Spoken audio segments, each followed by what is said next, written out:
We turned it off. Okay. We just turned it off. Okay, I had no idea I had massive competition, but I get it. You can't touch Barack. But so we're gonna move forward and we're gonna start the conversation. It is something we can play later. We can play it everywhere once now that we're taping it. So let us make some introductions. Honorable Abel, Mable, why don't you tell us about yourself? Yes, I'm born and raised in the English Avenue, Vine City area of Atlanta. I live in the same house I was born and raised in. I served as state representative for about 23 years and served as city council person citywide for 4 years. I'm a founder of a nonprofit youth and family initiative called Greater Vine City Opportunities Program, Inc. And we do after school programs, Saturday enrichment programs, and we celebrate holidays such as Christmas. We have the largest Christmas party on the west side. We do burgers and backpacks where we do give out school supplies and age appropriate supplies for the kids. And also we have a Easter egg hunt, which is like a spring festival that we do as well. But our biggest thing is we purchased English Avenue Elementary School to turn it into a community center in the obviously English Avenue west side of Atlanta. And I'm still, even though I'm retired, I still somehow am still doing work in the community. But I must say that I do have to pull away enough to write a book so that people can understand what my work was about. It was activism, but it was also God guided miracles that I experienced in my life. I'm gonna jump in right here and say, when I first came to Georgia, you were one of the first leaders that I saw. And I saw you everywhere. And I was like, man, that woman is awesome. Who is she? She's awesome. Because you were out in the community, you were doing things that were recognizable among everybody, you know. And so one of the reasons I wanted to invite you here was because I know with your wealth of knowledge and experience that you can only add to the conversation in a fantastic way. So okay, thank you. Thank you. Miss Valencia Stovall, well, Honorable Valencia Stovall, you're another one of those women that I've admired both from afar and up close. And we see your work, so why don't you tell us about it? Hello, well, good evening. Thank you, Dr. Brown, and of course, Dr. Tonie. It's always good to hear and be on the stage with you wonderful women, powerhouses. I'm Valencia Stovall. I'm a former state representative. I'm serving in the Georgia House of Assembly for 8 years from 2012 to 2020. And served on the education committee, several small business, all those committees. And small business owner, took over family promotional printing business. And during my time as a legislature, was able to pass, author and co-author over a dozen bills. One of my most significant bill that I consider the most significant bill was House Resolution 279, which designates Single Parents Day in the state of Georgia as March the 21st. And so every year since 2018, we have recognized single parents through an annual event that's held around about March the 21st or a little bit later. And because of the many works that our single parents do across the state of Georgia, we want to recognize them, and it's done through a nomination process. I am a native of Southeast Atlanta. I was born and raised, mother of two. And another significant event that I've been doing even before I was elected, well, after I was elected, and now since I've retired from this Georgia General Assembly, is that we also co-host with a back to school block party in Clayton County, and where we have over thousands of students and parents who come out each year And I think one of the early ones you all were a part of when we first really got started with it. And so that brings our communities together, and they don't just come and pick up backpacks. We require them to go and visit the different resources and nonprofits that are located during the event. And we also always add an educational component. For the last couple of years, we were able to give out food boxes that were donated from the Atlanta Community Food Bank. So it's all about service, and I appreciate the opportunity to be able to be on here talking about mental health. Some of the other things I've done have been doing some substitute teaching. So when I received the flyer about mental health, of course, I've been seeing and hearing and a lot of things that are going on. So I'm looking forward to the conversation. Thank you. Thank you. And see, I feel like you kind of played down the backpack thing. And so, like you said, Tonya and I have had the opportunity and been blessed with being present during that time. And I mean, she took up, was it a whole gym with all kinds of businesses, all kinds of youth, all kinds of programs and projects. She gave away half of Atlanta. She wasn't playing. Her backpack thing is, you do not want your children, or it was a treat for Tony and I. You don't want to miss it, because how long did it take you to pull all that together? Now that this year was our 5th year. So, each time it's gotten a little bit easier, but it wasn't easy in the beginning because you're trying to get some people to believe in something that you want to take place in your community, to be able to help the community. So, working as a team with Wande Meadows, who's the director at Little Ones Learning Center, and she's also a founder of Hand, Heart, and Soul Project, a nonprofit that promotes healthy eating starting in the early child ages. So it took a while, but once we now become a stapler with that event each year in Clayton County, we now have people calling us instead of us having to call them. Yeah, I mean, I was just overwhelmed and very impressed with the number of businesses that you had there, the number of folks that obviously donated all those giveaway things, and the caliber of the project. It was just something awesome to see. I was very impressed. They also had outside, was jamming too. Yeah, Outside the gym, it was outside the gym as well. So it was a lot going on. We know the Honorable Stovall ain't nobody to play with. So Reverend Darius, how's this race going? It's going mighty well, mighty well. We are here at the last 11 days, and I tell you, I'm so ready for them to get here.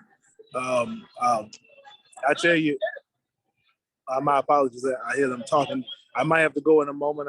They're putting us all inside the building, and Secret Service is about to shut the building down. And once you're outside, you won't be able to get back in.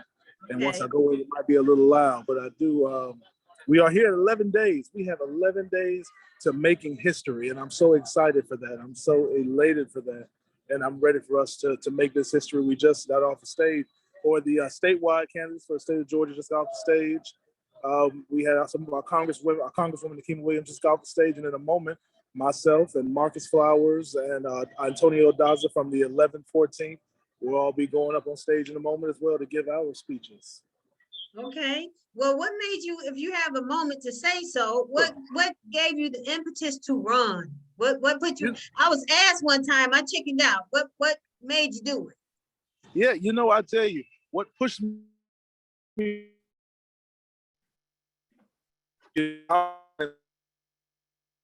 You breaking up. Can you hear me? Can you hear me? You're breaking up. No, we can't hear you. Can y'all hear him, or is it just me? Try a little bit away from the bit. Let me try. Yeah, we're still not able to understand you. Can you hear me? Yes, I can hear you. You're all broken up. We can't hear you. See, I don't. Okay, I don't know why. Let me try. Let's check back in. So Reverend Tonie, Reverend Antionette Tate. Okay, I'm there we back go. here. Okay, Yeah, there great. we go. Okay, I hope can you guys hear can you. hear me. Perfect. Yeah. So, like I said, the reason why is because nobody else was running. I'm in a district that has been solid red for the past 12 years, and I am the first Democratic person, a candidate, to actually run for this seat and actually try to win it. So that's why I decided to get in, because nobody else was doing so. And at the end of the day, you know, Georgia has a lot of things that need to be done, a lot of work that needs to be done, from infrastructure to our food deserts to medical, lack of medical centers and lack of access, a lack of good, well invested education.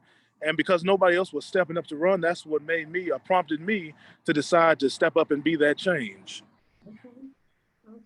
I live in unincorporated DeKalb. Sooner or later, we're gonna incorporate. Then I might consider. I don't know what we're doing, but so you're also a preacher, Reverend. That's right. Can you hear me?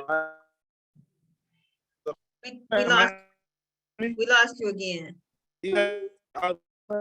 Yes, ma'am. I don't know if you can hear me. Okay, I can hear the last few words. Go ahead.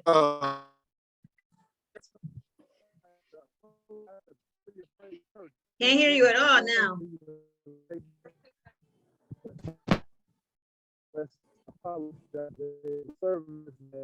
We can't hear you. Can you hear me? Yes, ma'am. I can hear you. Yes, ma'am. Oh, Can you hear me? now we can hear you real good right then. Yeah. Okay, good. Yes. Like I said, I am the associate pastor at the City of Praise Church in Atlanta. And please pray for me, because yes, I do make that drive from Warner Robins to Atlanta every Sunday. So are you a Methodist minister? You know what? We are non-denominational, but when I started off in the Baptist. My grandfather, when he was preaching, moved over to AME.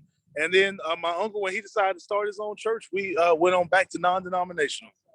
Okay, I asked because, you know, the Methodist, I graduated from Gammon School of Theology. We had itinerant preachers.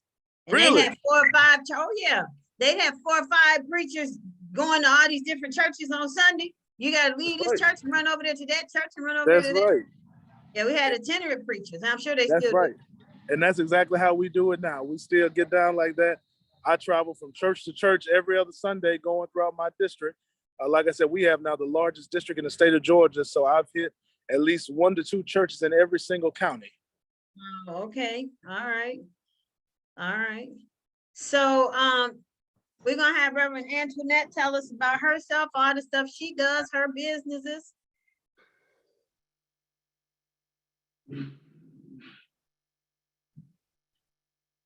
Tonie, I can't hear you. Oh, I was muted. I'm unmuted now. Okay. I'm Antionette. Everyone calls me Tonie. I'm the VP of Operations at A-Love Counseling Center. I have an array of titles, and one pertaining to this conversation is parenting specialist. And what I do is I provide psychoeducation to parents who have many struggles, such as substance abuse, the bipolar, schizophrenic, PTSD, and all those things impact how they parent their children, who as a result may be in the system. And so that's what I'm going to focus on, is parenting and the mental health aspect of how it affects parents in our community.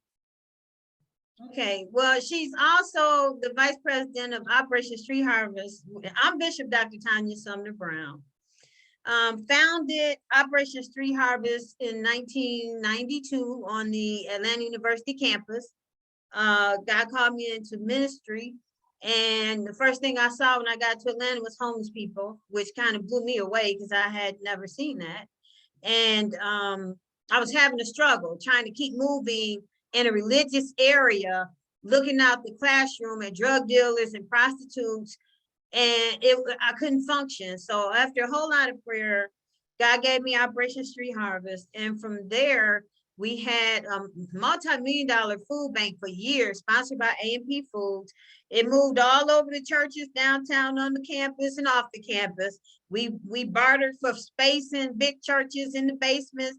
We had hundreds of volunteers, sometimes a day, helping sort food and box food. We had cooked food, and we had we put boxes on 27-foot U-Hauls and drive up in blighted communities and drop boxes off the back of the trucks. Build a new website that will show all that history from 1992. From the food bank, we went into 3 shelters, homeless shelters, men, women, and families, because Georgia had a problem housing families. Women go one place, kids go another place, daddies go another place. So we had 3 shelters, and then we've had 3 thrift stores. And in the thrift stores, the last one was on Covington Highway in Redan, and we had our church in there. Tony, we was doing it. We had our church in there. We had our counseling center in there. We had lots of youth programs and training programs, counseling center, all kinds of stuff. But Operation Street Harvest is our primary family. Up underneath that, we have A Love Counseling Center. We have Georgia Black License Association of Counselors, and we have Driven to Achieve. So those are the 3 DBAs under Operation Street Harvest. I think we do good work. We do a lot of work. We won the Barack Obama Lifetime Achievement Award. We won Trinity Award for nonprofits. And I have over 50 awards for the work that I've done with the company. Tonya has several awards herself. Today, for me, 2 years ago, I started Georgia Black License Association of Counselors, but COVID came, so we really haven't made any headway on that. But one of the things that it is supposed to do is educate, research, a whole lot of stuff dealing with Black folks, because we need that mental health education. And when we look at the APA, American Psychological Association, that 2 years ago decided to issue an apology, a national apology to people of color for the discrimination that they have bestowed upon us in the mental health field for years. And so for me, that's major.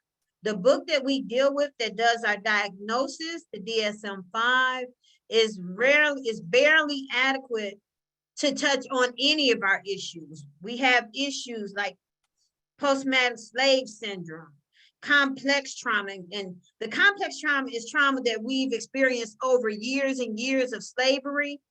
We talk about gene mapping and genograms and things that when we went through slavery, those things were embedded in our DNA, that trauma, that's complex trauma. So when we're talking about complex trauma, we're talking about not just the trauma that I'm having today, dealing with the terror of African Americans and other people of color, but the trauma that my parents and their parents have felt that have been passed down. So what I'd like for you to do is talk about how you see the mental health field from your perspective. And we know that there's a lot of issues, things going on, but just how do you see it? So let's start with you, Honorable Abel.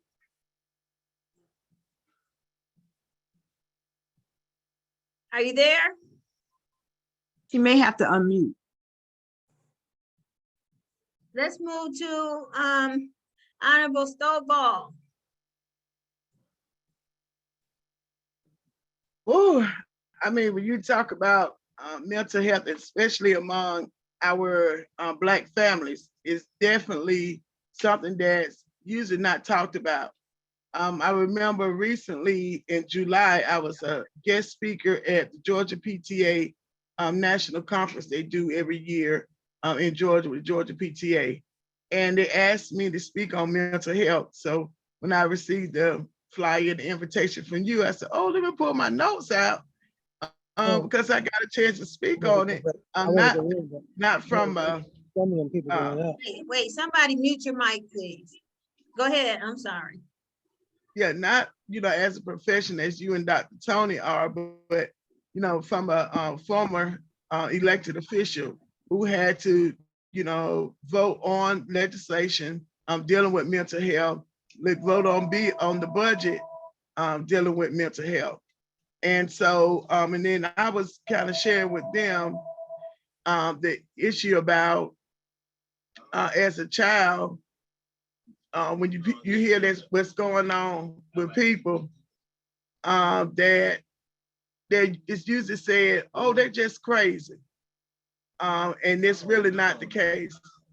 Yeah, I'm gonna stop here. I got someone in the background talking, and so I need to kind of come back. So I'll come back. Okay. So Honorable Mable, are you there? Yes, I'm here. One of the things I know is that we're gonna have to be very careful about this issue of mental health. Somebody can kill. This is April Mabel Thomas. She's trying to get in.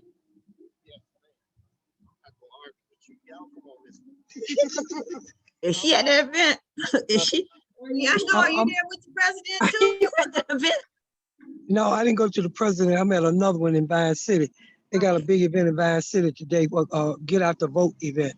But what I know is that with this issue, what we're dealing with as far as this mental health, we better be careful because people are making this thing be a whole nother way, which means they're talking about it.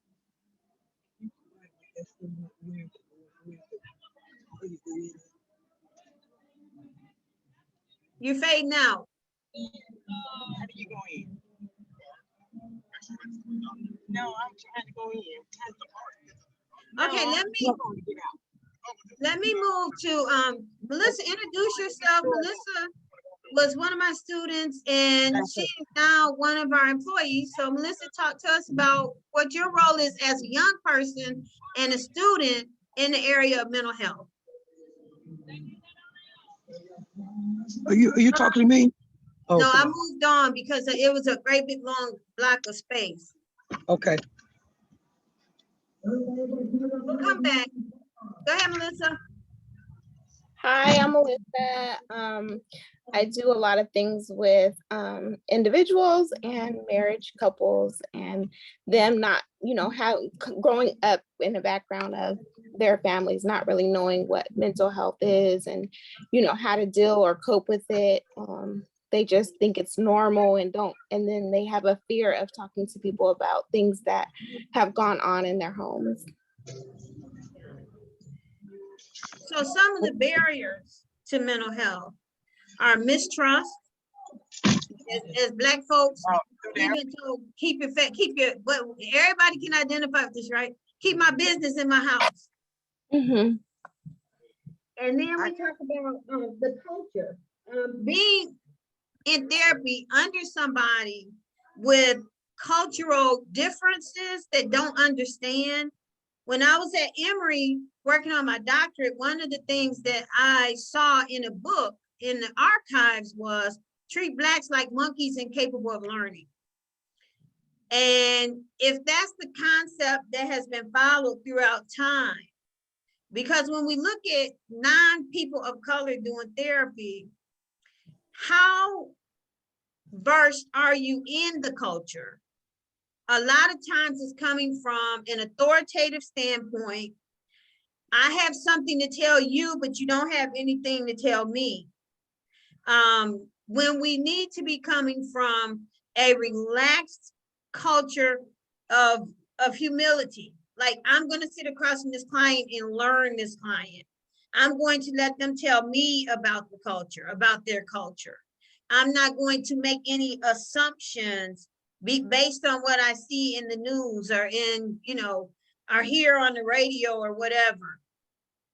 Today, we're losing our kids to video games. 5-year-old kids are talking about suicide. We've got these teens out here, girls think that they have to be tramps because that's the music, the culture of the music.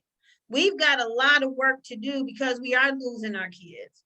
And so the best thing we can do is open up to the area of mental health, because when we have kids as early as 5 diagnosed with depression, and one of the other things that's one of my biggies is the parents not thinking that what they're doing is affecting their children. So if you're fussing and fighting all the time in front of these kids are probably going to have anxiety, post-traumatic stress disorder, and depression because they're trapped in a situation that they can't get out of. They have to be there. I had a parent tell me, I told him he could smoke in front of my son, but not my daughter. So your daughter is 2 and your son is 4. But your husband can, or your boyfriend, whoever, can smoke in front of your 4-year-old, but not in front of your 2-year-old. So we have a lot of work to do. Education, education, education. Are you back, Honorable Mable?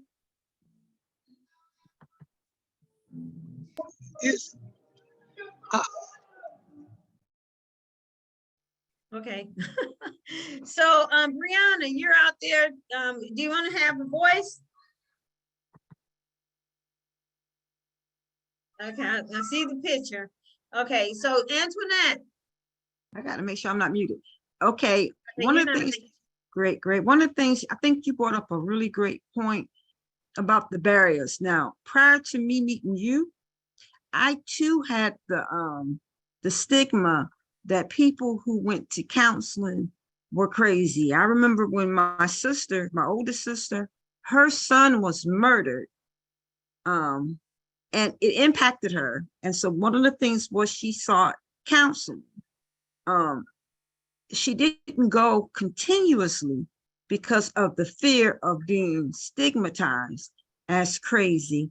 And so I believe that one of the barriers that in our culture is that people are, number one, insurance. If you don't have insurance, you're paying out of pocket. Number two, so access to counseling, as well as being stigmatized as crazy. Stigma is a big issue for us. One of the things somebody was saying to me today is their son needs a lot of help. He's extremely depressed, but he doesn't want to go to counseling because he wants to go to the Marines. And he can't go to the Marines if he has a mental health record. So there's all kinds of reasons with that stigma that we refuse to enter into counseling. But one of the things she said she told her son was, well, if you got mental health issues, maybe you shouldn't be there in the first place.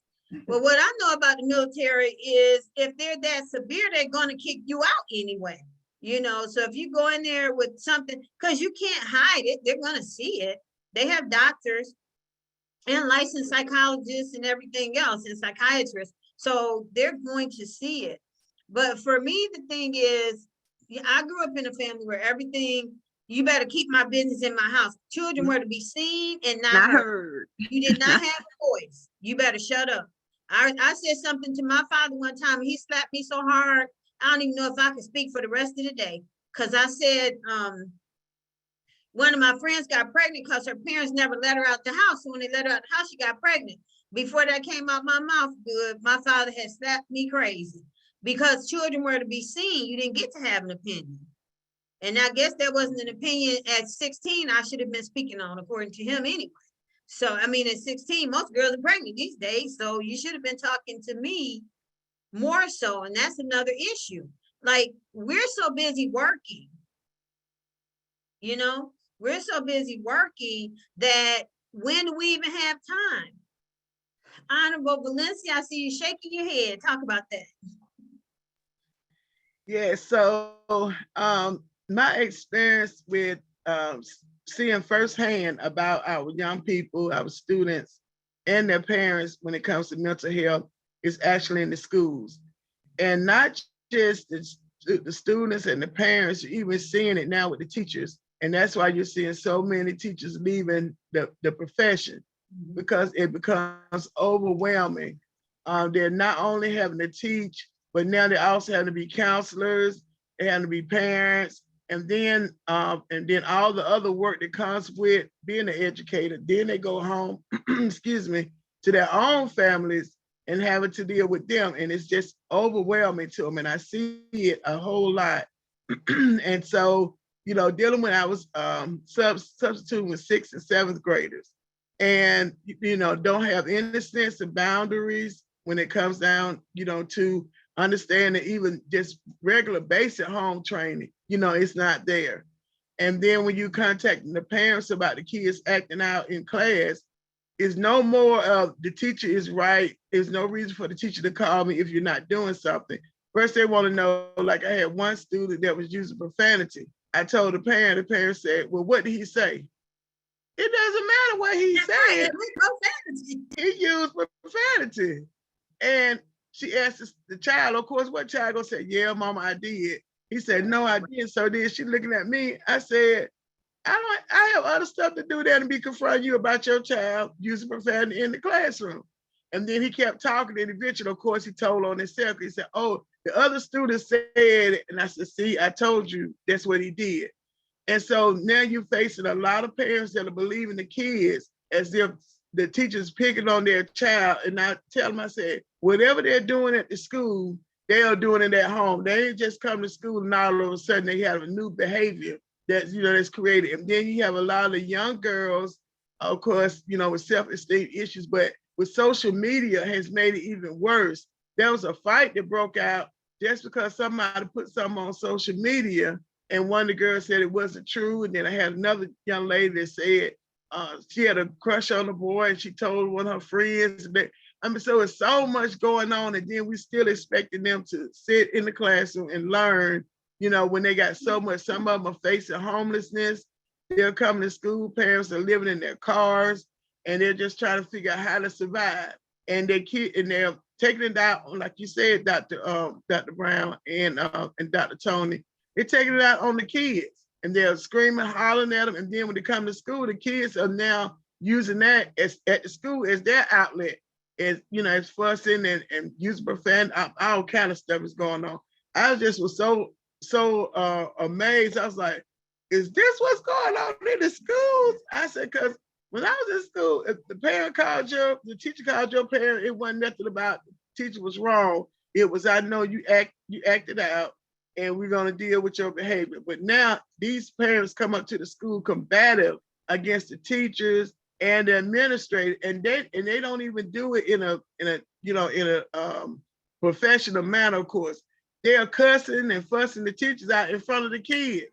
Right. You know, and so yeah, it's a lot that I've seen in there when you mixing all of those things up. And then I think Dr. Tonie mentioned about not having the insurance.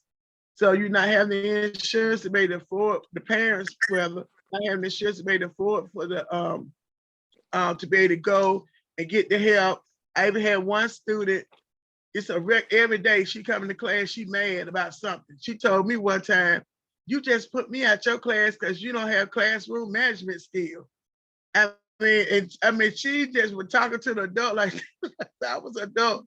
And so as a, you know, I'm looking at like, okay, I want my freedom because I like being free.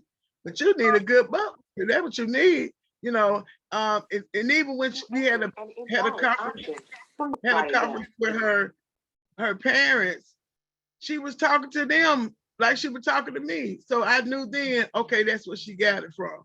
So it's a lot, and I think it's not enough resources available to the schools. I don't hear a lot of the candidates that are running for office that are on the ballot in November talking about what help and support they're going to give, you know, not just to the schools, but also to the community nonprofits like yours and all the others. They got to all come together. It's not a one entity solution that can be given. It has to be collaborative, and it's going to take everybody working together, but they have to make a commitment to it, and not just having a 988 number you could call to get help. It's more to it than that. Yeah, it's really unfortunate. The children today don't have boundaries. I was that mom, by the way. My adopted daughter had something going on every day. And I was up at the school, and it was always the teacher's fault. Then one day it dawned on me, you know, every time you come up here, it's not their fault. Not one time, but every time you come up here. So then I just learned to say, what did you do? Because you can't get kicked out of a class that you were never in. You know, I was that mom, I was in everybody's face. Oh, my daughter said this and my daughter said that. And then it just dawned on me, your daughter is a liar. And so you need to go ask what happened first not carry her story, right?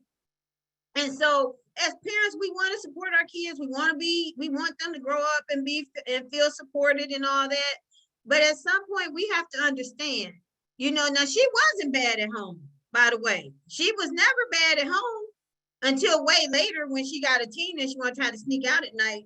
And I surprised her the next day with a whole lockdown system on the house. But as parents, we do want to be supportive and take care of our kids and make them feel like we're in their corner. But at some point in their corner is getting them the help that they need. So it's a lot going on out here. The music, one of my key issues is all this stuff they're absorbing into their system. And she asked me one day, she said, Mommy, you want to listen to some music? Don't get mad, don't get mad.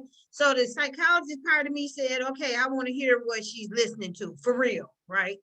So I'm not going to shut her down. Okay, let me hear it. So here was all this foul stuff. And I said, oh no, baby, we're not doing that. I didn't let my two sons, as grown men, do that. I would throw them tapes out the car when I got in the car if they had the wrong tapes in there. And so telling her no, but then she was saying she had some friends in the car. Well, her mother listens to that. Her mother listens to that. Well, your mother doesn't listen to that. And that takes me back to what you were saying about the parents in the classroom coming up there to help their kids beat up somebody. I had some parents that went to the school to help their kids beat up somebody. What in the world is going on? The parents don't have boundaries. So where are the kids going to get them from? Hey, Melissa's on. You know, I was asking Mellissa, hey, Mellissa, unmute yourself. Miss Prescott. I saw her hand up. I did too. Okay, Mellissa, get back on. I see. Unmute yourself, Mellissa. I don't know. So yeah, the school, Tonie. I watched Tonie doing a fantastic job with these parents, teaching them parenting skills. It's just fantastic. Tonie, talk about that for us, Kane. One of the things when I'm talking to people of color, that's my age group around that and older, 53, one of the things that we can all relate to is, did anybody get spanked with a switch? I tell you. You got a belt. Switch, belt, shoe. Even when you said you spoke back to your father, we got that look. And we know the look. Look means you better straighten up before I do something to you. And so now that I teach on alternative ways, nurturing parenting, and it's more behavior management. And so with that notion, it's an idea that if you hit a child, then you're abusing them. You know, I still see some kids who have marks on them from those switches, from those belts, from those heels of the shoe that's been thrown at them. But they did what they knew how to do to manage the behavior. You know, it was still behavior management, but it was more physical. And now I heard that you mentioned kids were seen and not heard in my upbringing. Now what we're teaching is kids are heard. You know, we're allowing kids to have a voice. They may not have the final voice, but they have they're heard. They're heard. I love that. One of my favorite movies, anybody that knows me knows I love Blue Bloods. And I love Blue Bloods because they sit around the table, everybody has a voice. The kids have a voice, the adults have a voice, and they get to talk about their opinions and everything. And I think that's why we have a lag sometimes in intelligence, because our kids are confused and lost because they weren't allowed, they weren't taught to take control of their voice. They weren't taught it's okay to tell me how you feel. They weren't taught I'm going to support what you're doing and how you feel. And watching the kids on Blue Bloods talk and have a voice about everything going on in the family and all of that, that's how we're supposed to raise our kids, instead of telling them to shut up, shut up, shut up. I heard it so much, you know, shut up, shut up, shut up, shut up. No, we should be saying, what do you think about that? Now I have a little goddaughter, and I always ask her, she's only 3, but I say, what do you think? How do you feel? Talk to me. You know, I want her to learn these statements early in life so that she can talk, define her voice. Now, you know, a lot of times these kids out here 25 and don't have a voice, still doing what everybody say do, haven't found themselves yet. Mellissa, talk to me about self-esteem. Prescott, did you get on? I don't know where she went. Text her, Tony. You do that stuff better than me. Mellissa, Lieutenant, talk to us about self-esteem and some of your young people, not, So a lot of them feel like they weren't raised with compassion, like their parents were not huggers, and so they don't know how to do it. They don't know how to receive it. I noticed that a lot of young girls have raised in single family homes to the point where they had to grow up fast and take care of their siblings. But a lot of it just comes from having that lack of abandonment from a parent. Yeah, and that's hard because we don't learn affection. It's different. Okay, I love you. I don't remember, and I hate to say this, I never thought about it. I don't remember my parents ever telling me they love me. As Black parents, they feel like I fed you, I clothed you, I housed you, I did my job, Mhm.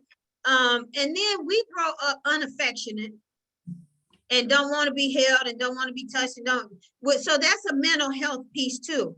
And I say sometimes, I think my father messed me up because I never felt that love and well, I kind of felt protected in his own way, but in terms of learning about men and love and commitment, my parents married for 56 years, and I'm one of those kids that think the divorce would have really been better. So, but at the end of the day, he stayed, and she raised 9 kids. Well, they raised 9 kids. But when we as women don't, especially women, but when men don't get it, they don't know how to nurture either. No. They don't know how to nurture. So they don't know that you need to be held. They don't know that you need to be touched. They don't know that you need to be talked to. So they're taught from a whole different viewpoint. And then everybody's doing something different because there's no cohesion and no sense of commitment. And then today, I'm telling you, with this music and these kids out here trying to commit suicide at 5 years old, is really bad. We have to stop and look at this in our community and say, okay, what can we do about it? What can we do? And I know some of the things we have to do is when we look at trauma-informed therapy, we have to talk about not having that adversarial thing going on with as a therapist. But one of the things I want to say to everybody, look at who your therapist is, right? Just because they have a title and a degree and a license, they may be totally harmful to you. So if they're not culturally competent, which means that they respect your race and your culture, whatever that is, then that's not where you should be. We don't have to go to a therapist just because they have a title and a name and a degree or whatever. We get to vet therapists just like you as a client should vet me, right? Because it's not always a good mix. Go ahead, Tony. Honorable Valencia has her hand raised. Go ahead. Yes, I was just thinking while you were talking about the affection part. I thank God that I had parents that, especially my dad, who always showed a lot of affection, allowed us a voice, to be able to speak our opinion, still in a respectful manner. But I was just thinking as you were talking about the whole pandemic and how, the whole year and a half of the kids not being around their friends. And I've seen a lot of it with the kids coming back, want to hug, a lot of hugging and all that. And, at one point when they were in school together, because of the virus and how it was spreading, it was like, no, step back, stay back. And I was wondering from you all's perspective, how much damage did that do? Because now some of them that weren't adolescents are now into the adolescent stage, since the pandemic is kind of subsided just a little bit. So what have y'all been seeing, or what kind of advice can you be able to give to parents and even educators that are having to deal with that whole different type of behavior? Let me see if I understand the question. So are you asking what advice we have for children who may hug too much? More so, the children that may not hug too much, but have now started hugging, might not be too much, but that, that beyond what you used to have when the kids, and most of the time you've seen that with the lower grade kids, but I've seen a lot with the 6th and 7th graders that they say, hey, Miss Stovall, and they hug. Of course, I, hug them back. And I was just wondering, from that time frame that they had to be at home and they couldn't be around other kids, how, what kind of advice do you give to parents and even to educators on how to be able to, to deal with those students now who weren't pre-adolescent but are now in the adolescent phase? I would do it with caution, because again, all the stuff that these kids are watching on the internet and TV and everything is so over sexualized. You don't want to catch a lawsuit from some kids saying you hugged them too much or you rubbed your body up against them. Our parents that I have a case right now where the little kid was hugged, and depending on the age, a lot of children don't have that language to be able to talk about what happened. So now as therapists, we're trying to figure out, okay, was the hug inappropriate or was it just a hug, right? And so I would just do that with caution. And, I do the little church hug where you stick your butt out and your breasts out and you touch my shoulder. I do the church hug because especially for men and for women these days, because, women are getting accused of rape. Mhm. That's on the rise, women getting accused of rape. So you really want to I would do it with caution. I pump fist. I said, hey, they start coming to help me. Hold up, pump that fist. Whoa. And then once you tell them, they do it. Especially because they're getting a little older. And you have to set that boundary with them, in my opinion. And so the air pump fist, or it shows affection as well. Yeah, you have to really be careful because parents, we live in a litigious community.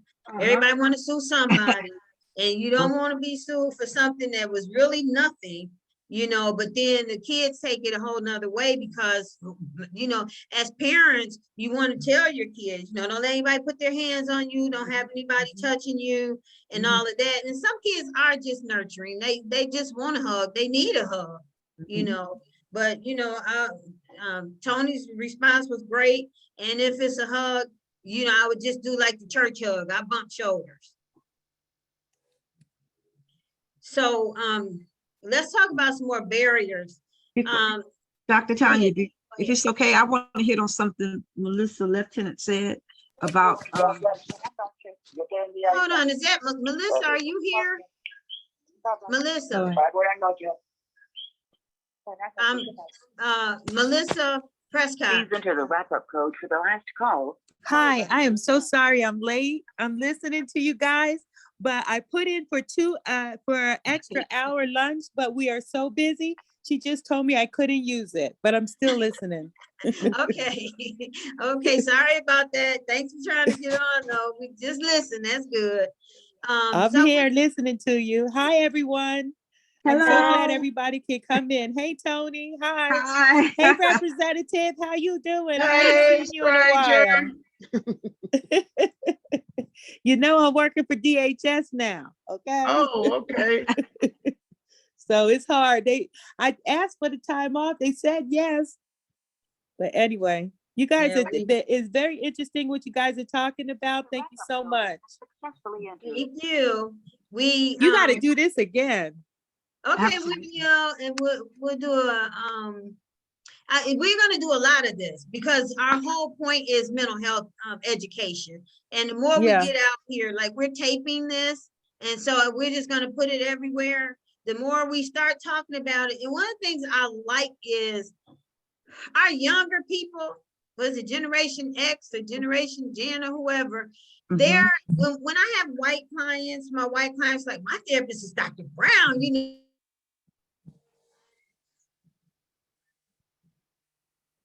You froze. I had okay, she back.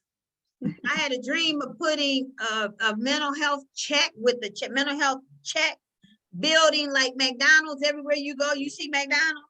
I would love to have buildings that say mental health check, and you drive in and get a mental health check just like you would drive in and get a burger, because that might stop a whole bunch of murders, a whole bunch of all kinds of stuff. If we were more readily available and we were able to have people just come in, you know, my thing is like a short $50, just not, we bypass insurance if you want to, you know, bypass everything. Just come on in, come and sit down with somebody. She froze again. Yeah. You know, Tonya, that would be good too if you had that available, because they pay therapists to go down to, like right now, I'm in Puerto Rico and Kentucky and Florida, and they have people literally just, they don't know, they're just not knowing what to do, even though the help is there to help with the tragedy. They've lost their house, they lost everything that they've ever had, and they're sitting there, they don't have electricity, a lot of people living in their cars, and they really need somebody to talk to. And you know, and then we're telling them, well, you got to send in some documents. That's enough to, they start screaming and hollering at us, and all we're doing is trying to help, but the system is set up that nothing's even though it says emergency help, we're not an emergency. So, you know, that would be fantastic if somehow you can provide those services to people who are in the disaster, not afterwards. Mellissa, introduce yourself. My name is Mellissa Prescott Crawford, and I am, I work for FEMA, for Department of Homeland Security, FEMA, and I'm working right now, and I was able to get on the call at the beginning, but I've been working with Dr. Brown and Reverend Tate for a long time, and also representative over there for a long time, just doing all kinds of community work, and just love what you guys do. I'm just very, very proud to be part of anything you're doing. Well, listen, when we found you with Politico and all your political business and all this stuff, savvy, you know, again, we were impressed, and I was like, I have to get to know her too. So it's been a joy. You've come to our rescue several times. I mean, times we were doing the TV shows, and we didn't have anybody to produce the TV shows because we were doing the TV shows. And Melissa came and produced TV shows for us because we had to be on them. So yeah, you've come to our rescue several times, Melissa. We really appreciate all the work that you do. And it's great to hear. I hadn't considered being able to hear from the perspective of where you are now and what you're doing out here in these crisis zones. And so that's got to be very devastating to be out there knowing these people need the mental health that they need, and then it not just being there, not being offered to them. Yeah, it would be wonderful if you could get a proposal together, because we have a crisis counselor now, but we'll refer the person, but it'll be a week to 10 days before they can even just talk to somebody. And all they need is just this little Zoom. If there was a way you could do this Zoom where they could talk to somebody then, just to calm it down, because there's nothing we can do right now. Your home's been totally destroyed and we're sending you to a shelter. But you've been living in this home 20 years and you got your children with you and you're in a car and you just have the clothes on your back. They need to talk to somebody right then, not, appointment for 7 days. A lot of things can happen in those 7 days. So I would support whatever you guys put together.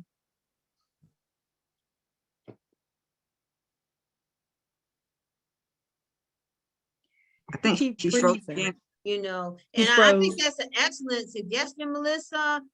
Something that should definitely be worked on, because when we start talking about people who have been severely devastated, so let's talk about real quick COVID, right? I had one client that lost 6 family members to COVID: grandma, grandpa, daddy, mama, and a couple of a sibling and a cousin. And so how devastating is that? When we talk about Hurricane Katrina and Hurricane this and Hurricane that, all these people have complex trauma. It's a lot. And then if there's nobody there for them to talk to, then what are they gonna do with that? That I just couldn't even imagine. So yeah, there definitely needs to be an outlet where they can come together and talk about what they have going, you know, and talk about what they have going on individually and collectively, because we talk about group trauma, cultural trauma, where things have happened that affected a whole group of people. And when we talk about hurricanes, the hurricane don't care what color you are. So Yeah. that's, you know, you can be white, Hispanic, Asian, Island, Pacific, indigenous, you know, you could be any of that. The hurricane doesn't care. And so at this time, I love what you're talking about. And it's got to be really hard to be in the midst of all that. It's got to be. We also, people are still dying of COVID. I do COVID calls every night. I have somebody calling in trying to get assistance with burying somebody who just passed away from COVID. So, and what we do is we get the information and send it to the counselor, but no one ever calls them back, because I usually talk with people 2 and 3 times. It's just too many people.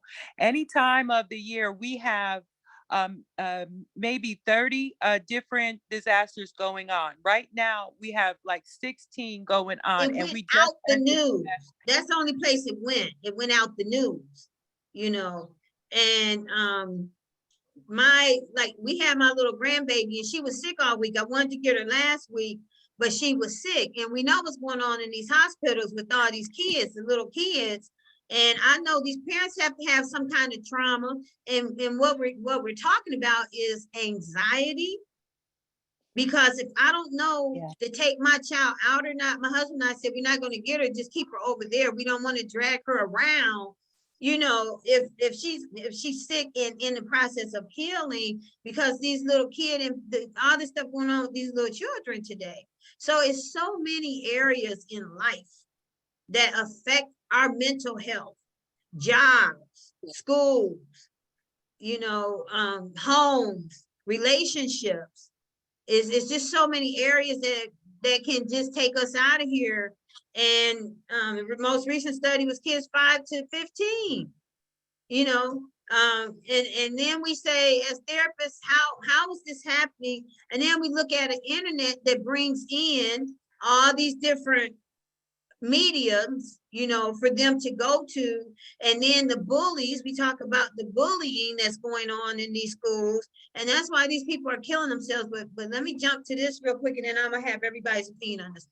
So as a Black mom with children, constantly, well, I don't have children, I have grown men now, but having had children, constantly having a battle with Black moms about their children needing care, right? So let's say I have a child who is suicidal, writes a suicide letter in the classroom, and everybody knows about it. And then the school says, go and get some treatment. So, okay, mom, I'm gonna say your child needs mental health. Your child needs to be hospitalized, right? I'm not playing with you. Your child really needs to be hospitalized. No, ain't nothing wrong with her. She'll be all right. I'm not making this up. I know it's gonna be okay. Okay, so why do we have to struggle so hard to help you take care of you and your family? That's where the mental health education has to come in, because 1013 is, I'm gonna put your daughter in the hospital regardless of what you say. If your daughter needs to be hospitalized, I'm a mandated reporter, and to me, some things border abuse, right?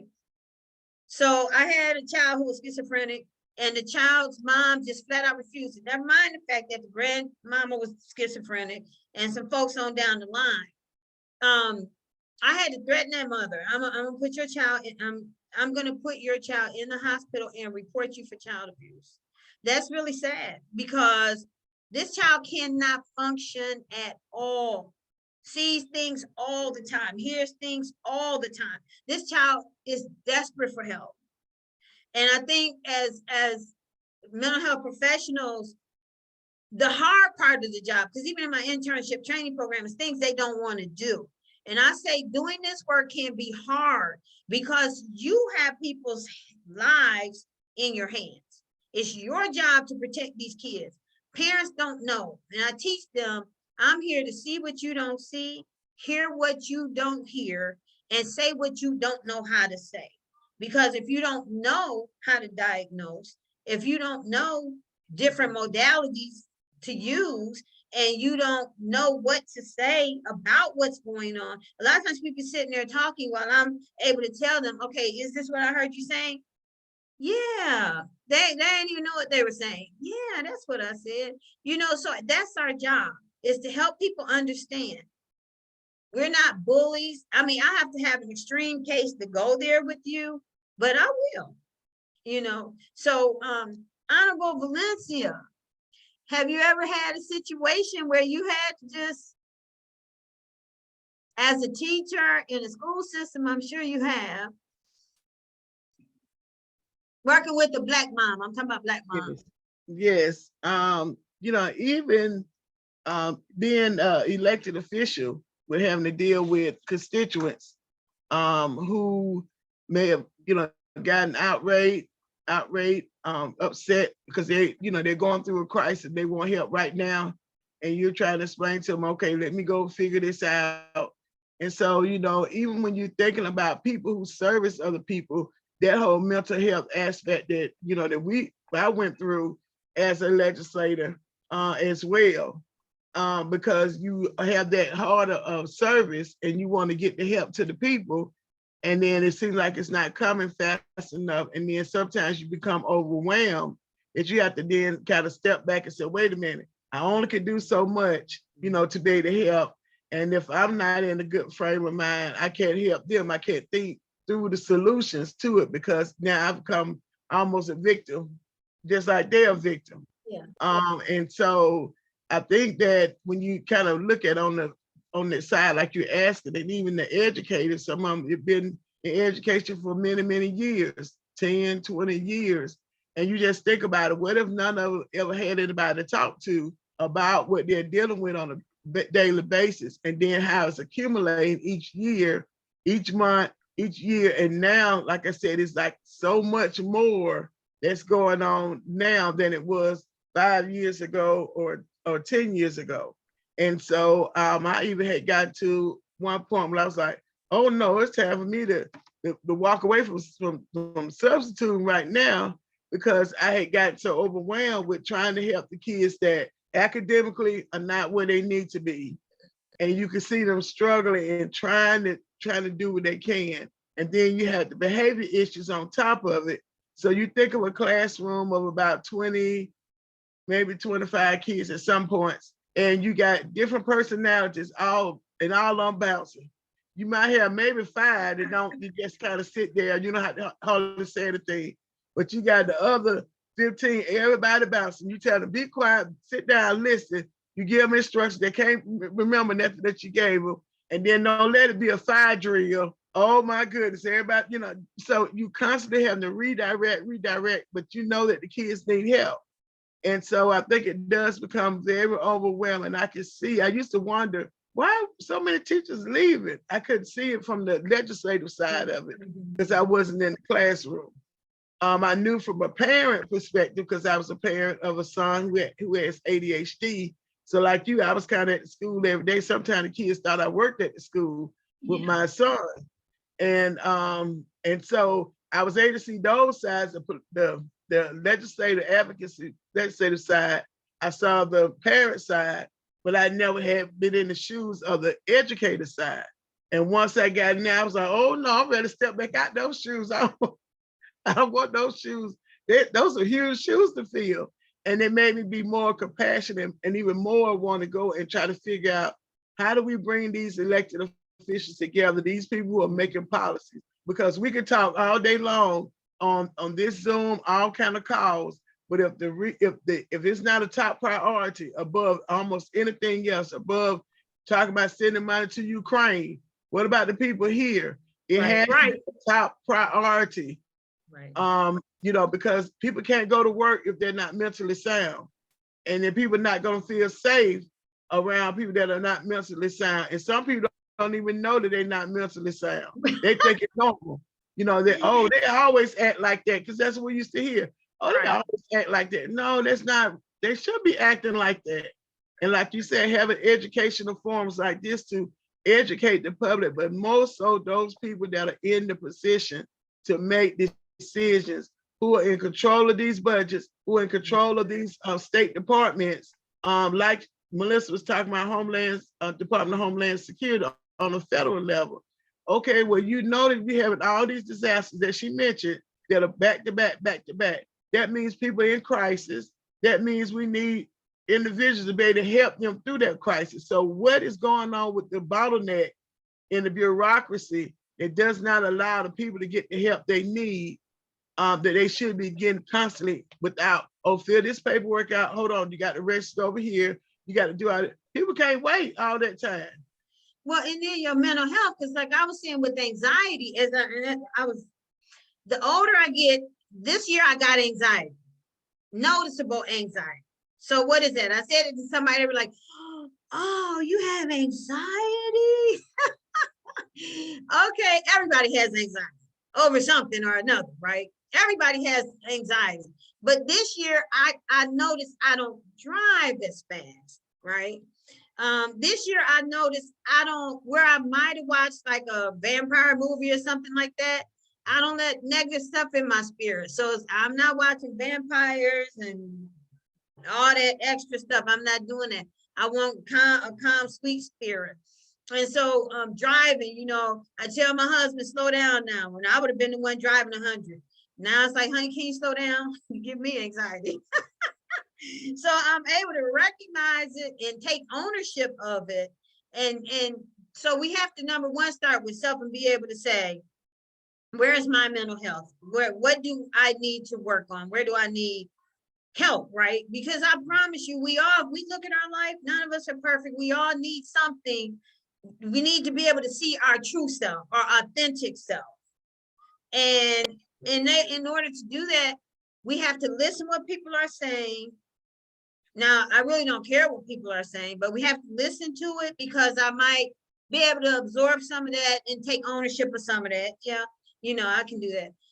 Or yeah, I feel that way, or I did that. But getting people to take ownership is number one of themselves and their actions. You know, we have a whole lot of people out here that are narcissistic. We have a lot of bipolar people out here. We have a lot of schizophrenic people out here. We see them on the street walking with half their clothes off or talking to themselves and stuff. You're right. We have to have money to fix some of this stuff. I mean, quit sending money.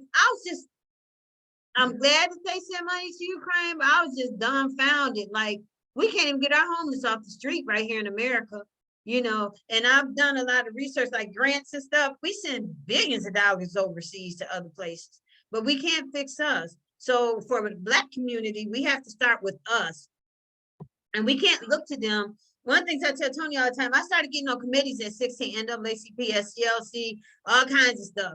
And I've had some awesome white and Hispanic folks work right beside me on committees, but we have to fix us. We can't look to other people to fix us. Antionette? Mellissa had said something. She talked about a lot of kids taking on the role of parents. I don't remember when she said it. That's an issue. And in the Black community, that may even come across as normal behavior. The oldest child, you already know what you're going to do. You're going to take care of the younger children while the parents work. That causes children to become parentified, and they're not able to go to the correct development stages. But something else I wanted to share with you all, a big issue in, I don't know if it's all communities, but African-American communities, is substance use. That causes a lot of mental health, and it also impacts parents' ability to parent. It also causes, when you're speaking of school, children who grow up in homes where they're seeing their parents in domestic violent relationships, drunken stages of being drunk, told not to say what goes on in the house. They come to school with stress-related issues, and you'll see those kids with oppositional defiant disorder as well. So when you're at school, you're looking at behaviors, but there's a history behind that behavior. That's right. And I can speak firsthand. I grew up in a very abusive home, and I was angry all the time as a child. I don't ever remember having happy days. I fought all the time. If you looked at me wrong, I was in your face. And as I grew up and understood mental health, I was angry about all this back here going on in the home. I couldn't beat up daddy, who was beating up mama, so I could beat up everybody else. So I just would go fight for, I mean, not go fight, like just, but yeah. Grace of God, nothing but the grace. That's all I can say. Because when I look back at how angry I was as a child, it just was ridiculous. But with depression, your children will have fussing, and I don't believe in staying together for the children. This is my first time saying it out loud. I'm gonna say it out loud. I hear a lot of Black women say, I just stay for the children. He's never home, he's beating you, he don't bring money home, he got girlfriends, outside babies, all kinds of stuff. I do not believe in staying together for the children. I was one of those children. And it's not helpful. Your children are gonna be messed up. They are gonna have depression because they're trapped in a situation that's, and it doesn't even have to be physical. If it's verbal, if they hear all this fussing and fighting, they're going to have depression. They're going to have post-traumatic stress disorder, which is, and I have to explain that to people because they don't understand, PTSD is after the trauma. So when people say, well, there's nothing happening to them now, that doesn't matter. It's something that happened that's being triggered 20 years later. And so all their fussing and fighting gave them anxiety. They couldn't fix it. And then when it was time for them to grow up, they still had the anxiety. Plus they had the post-traumatic stress.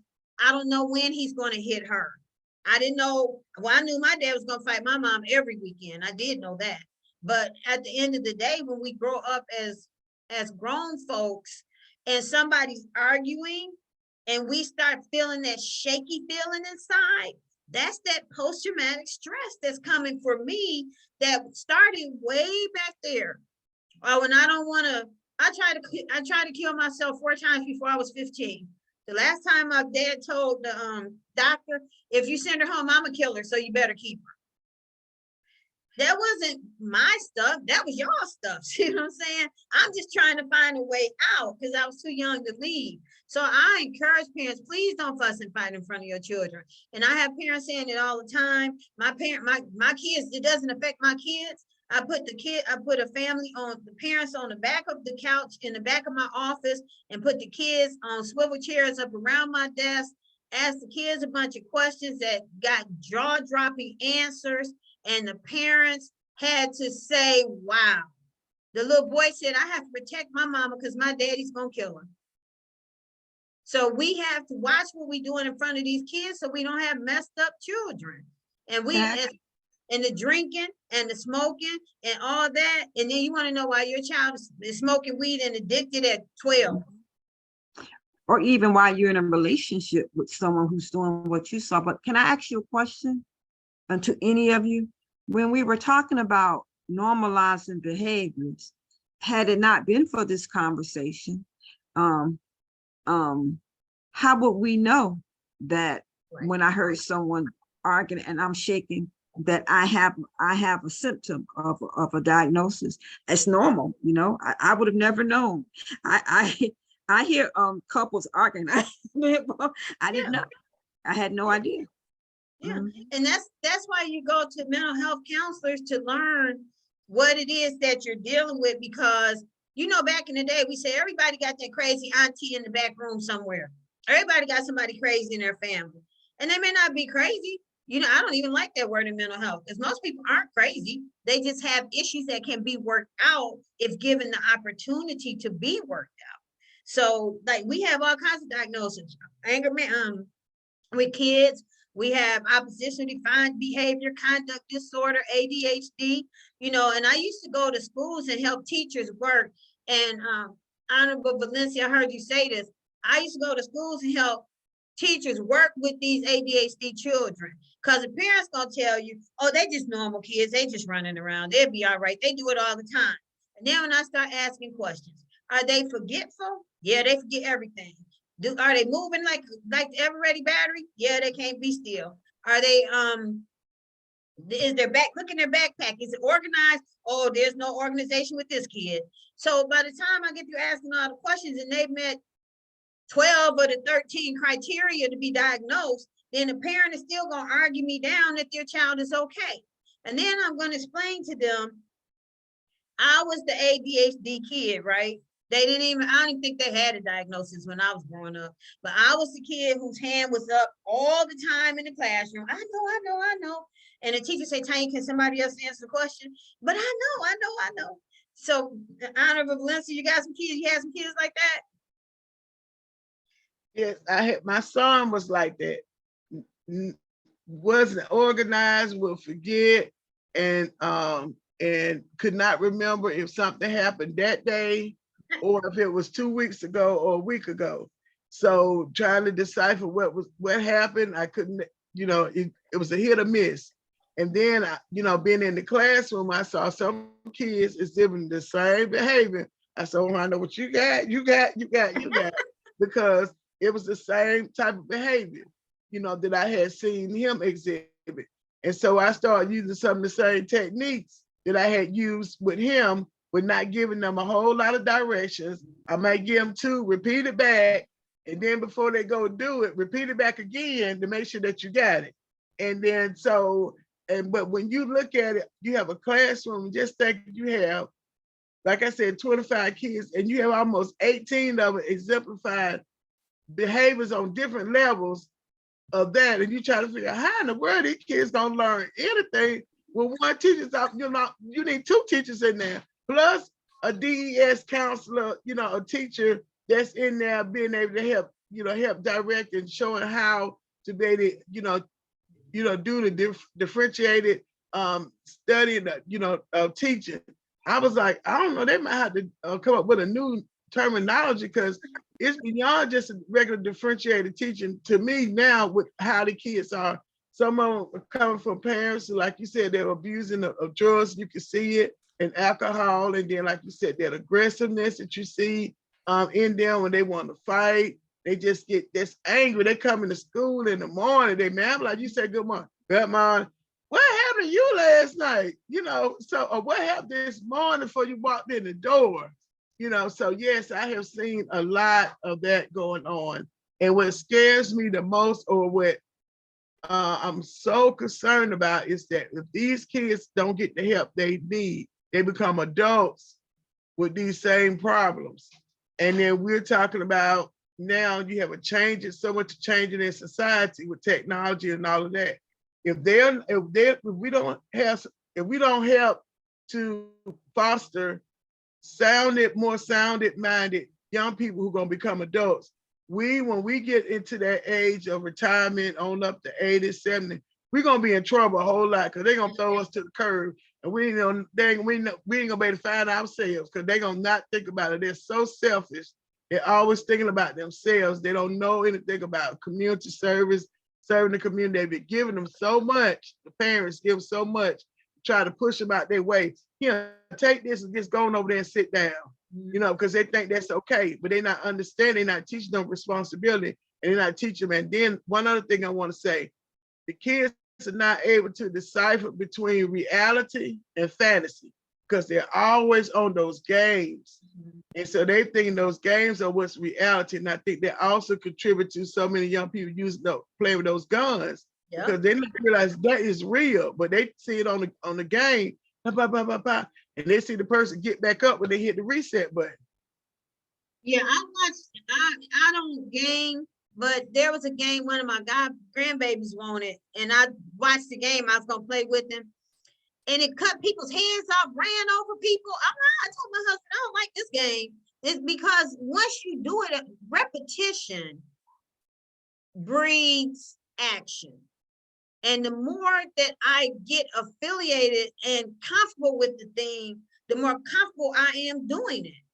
And so I saw that game. I can't think of what it was, but I was like, oh no, we not, I don't like this game. I don't want him to play it. Because after you done ran over everybody, shot everybody, did all that stuff, then there's no more mystery.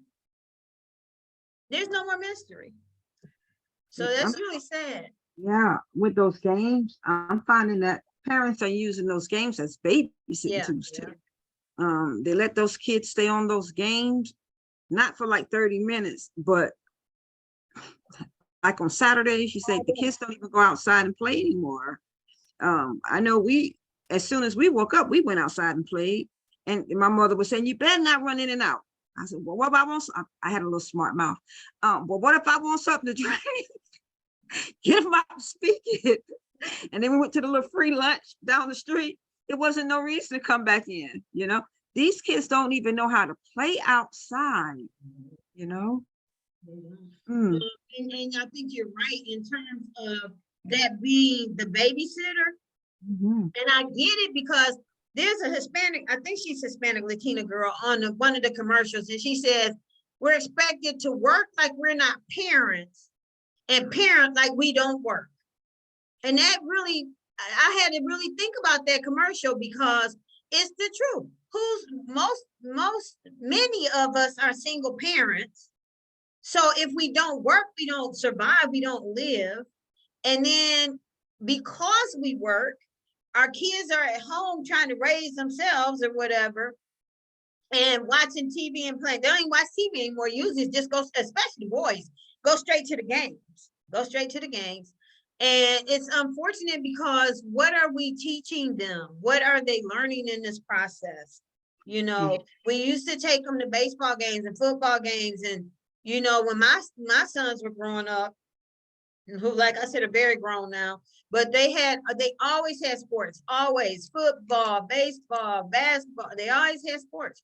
And I don't know, like today, where are these kids going? And then when we get them at 15 and 16 and 17 in counseling, they have no direction. They don't know what, they just don't, I don't want to say anything. They just don't know much because they can tell you how to build a video game or how to design a game or something, but their knowledge doesn't usually expand past that. And we have to stop that as Black mamas. We have to really stop that because we have to put our parents, for us, go get a book.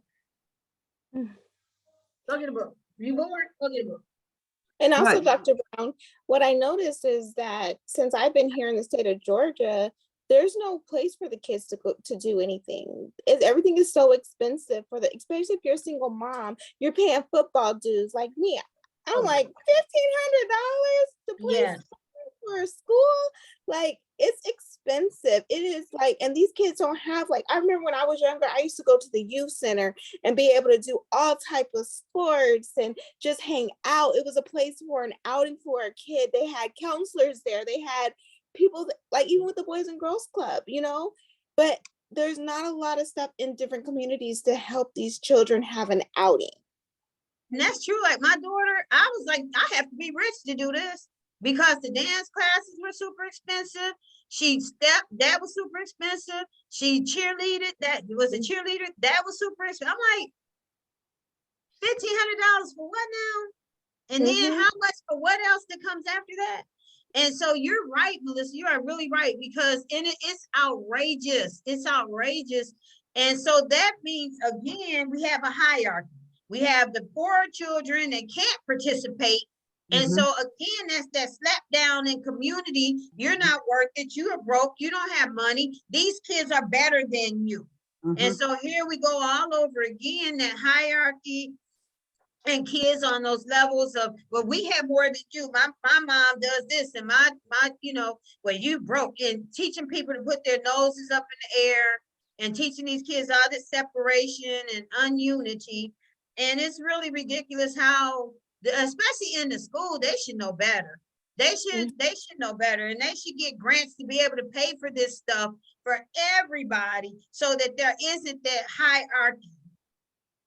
And now I wanted to ask y'all something about this. So what are y'all doing for self-care?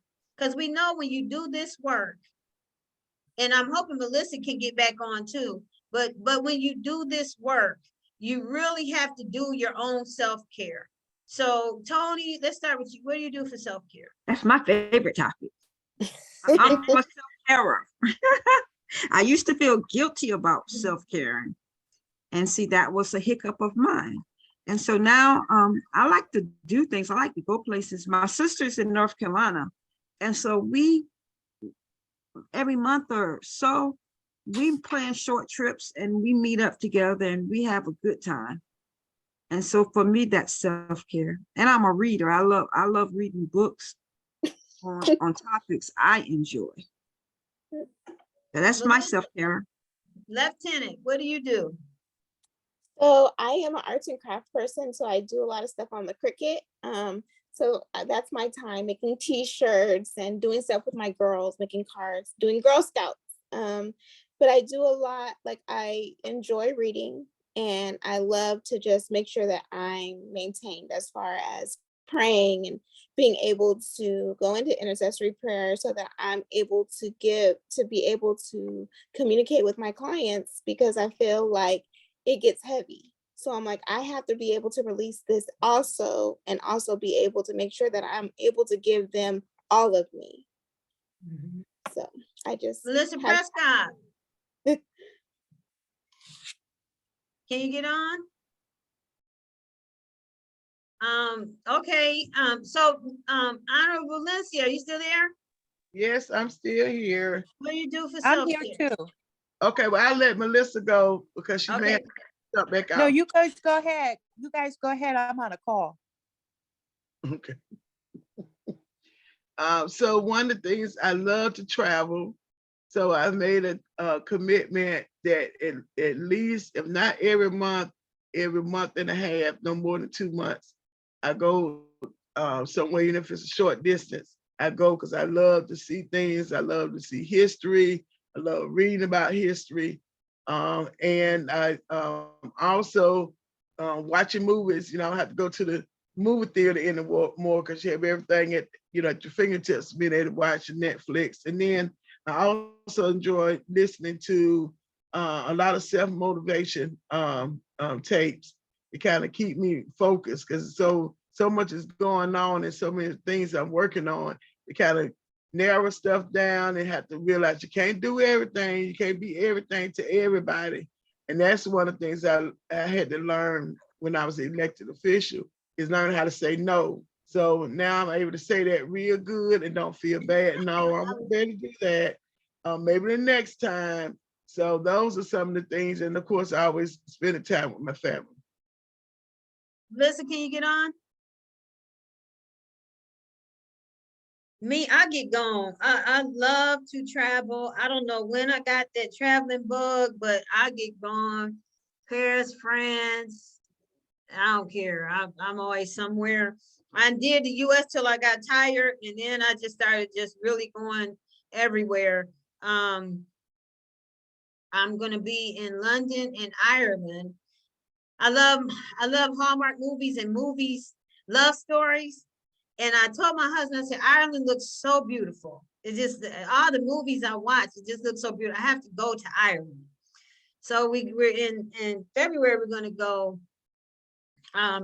This month coming, we're gonna be in Cabo San Lucas, and then I'm planning a trip to Africa, another one. But I love to just go because I like to just see things somewhere and say, I want to go see that. I want to go see that. I want to go see that. And I think when I get back, but seeing other people in other places and settings doing other things, it really helps me to regroup and get myself back organized, and learning about other cultures and what people are doing and why they're doing it and how they're doing it. And sometimes even seeing the struggle, seeing other people struggle, can help you be more centered. And I think for me as a therapist, it really helps me be more culturally competent because I've lived in so many other cultures or experienced so many other cultures that it really helps me be more culturally competent, because even as African-American therapists, we can, because even though we may all be people of color, we don't all have the same experiences. And so this might be a culture in a culture, right? And so for instance, when I lived in Chicago, I went in a community, I got lost in a community, And I went in the store to ask directions, and everybody had gold teeth. What do you call those teeth? That was the culture of that community. And you know, you go in some cultures and it's something different. And so just understanding, just because I'm Black doesn't make me amenable to everybody's stuff. So I have to look at me as a therapist and be able to say, you know, where can I grow? Where are my areas of growth? And what can I do? I mean, I've had Latino clients that had to be, somebody had to tell me what they were saying, right? Had to be a mediator for me. And I've also had clients where, in fact, this week we had a client who was from an island, and she kept saying, it's different where I come from. And she was a Black woman or Islander, but she was saying, it's different where I come from. It's different. So over here, somebody might say they're gonna shoot up a school and mean it. She said over there, they might say it all the time. I'm gonna shoot somebody, I'm gonna kill somebody, but everybody knows they don't mean it, right? And so, yeah, over here in American culture, with so many drive-bys and so many mass shootings and all this stuff, you have to be very careful what you say.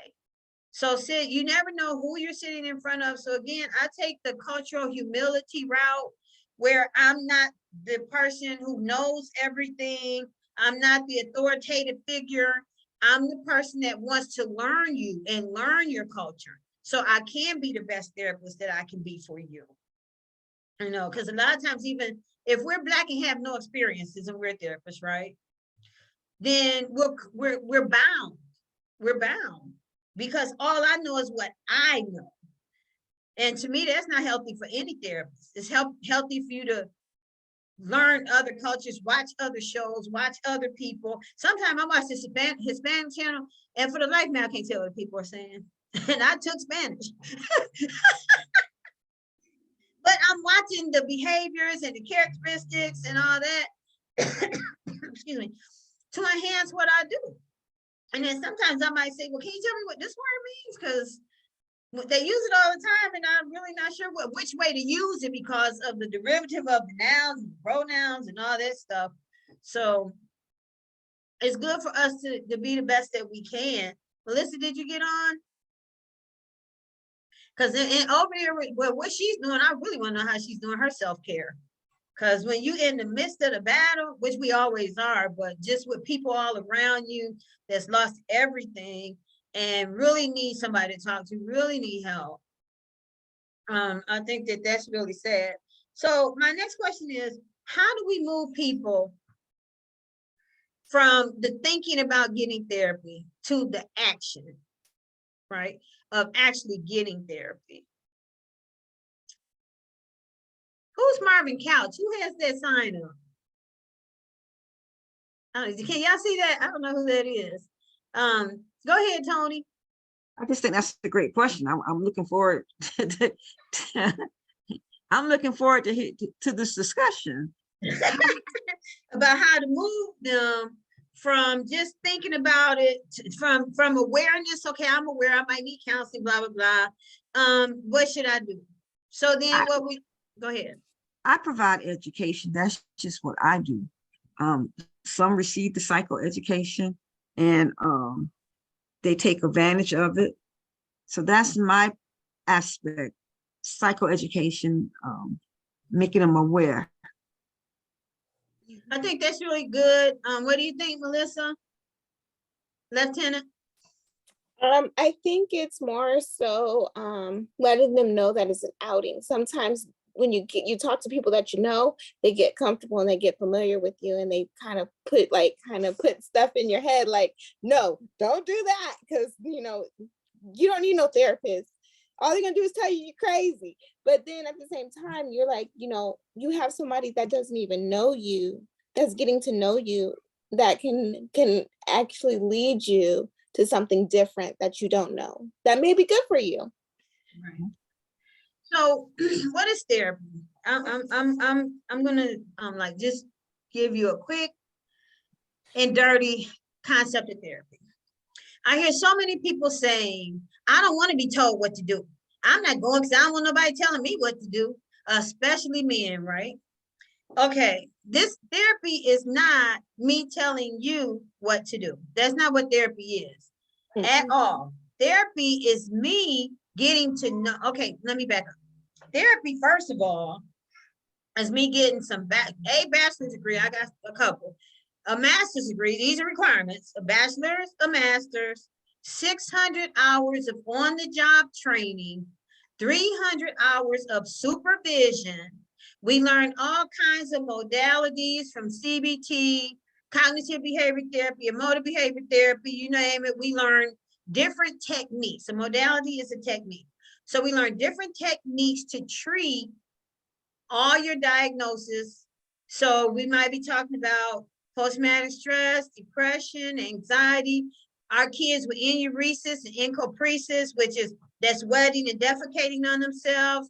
We talk about people that have out-of-body experiences, bipolar. I don't know if I mentioned that. Anxiety. During COVID, I took so many people off work with what we call F43.23.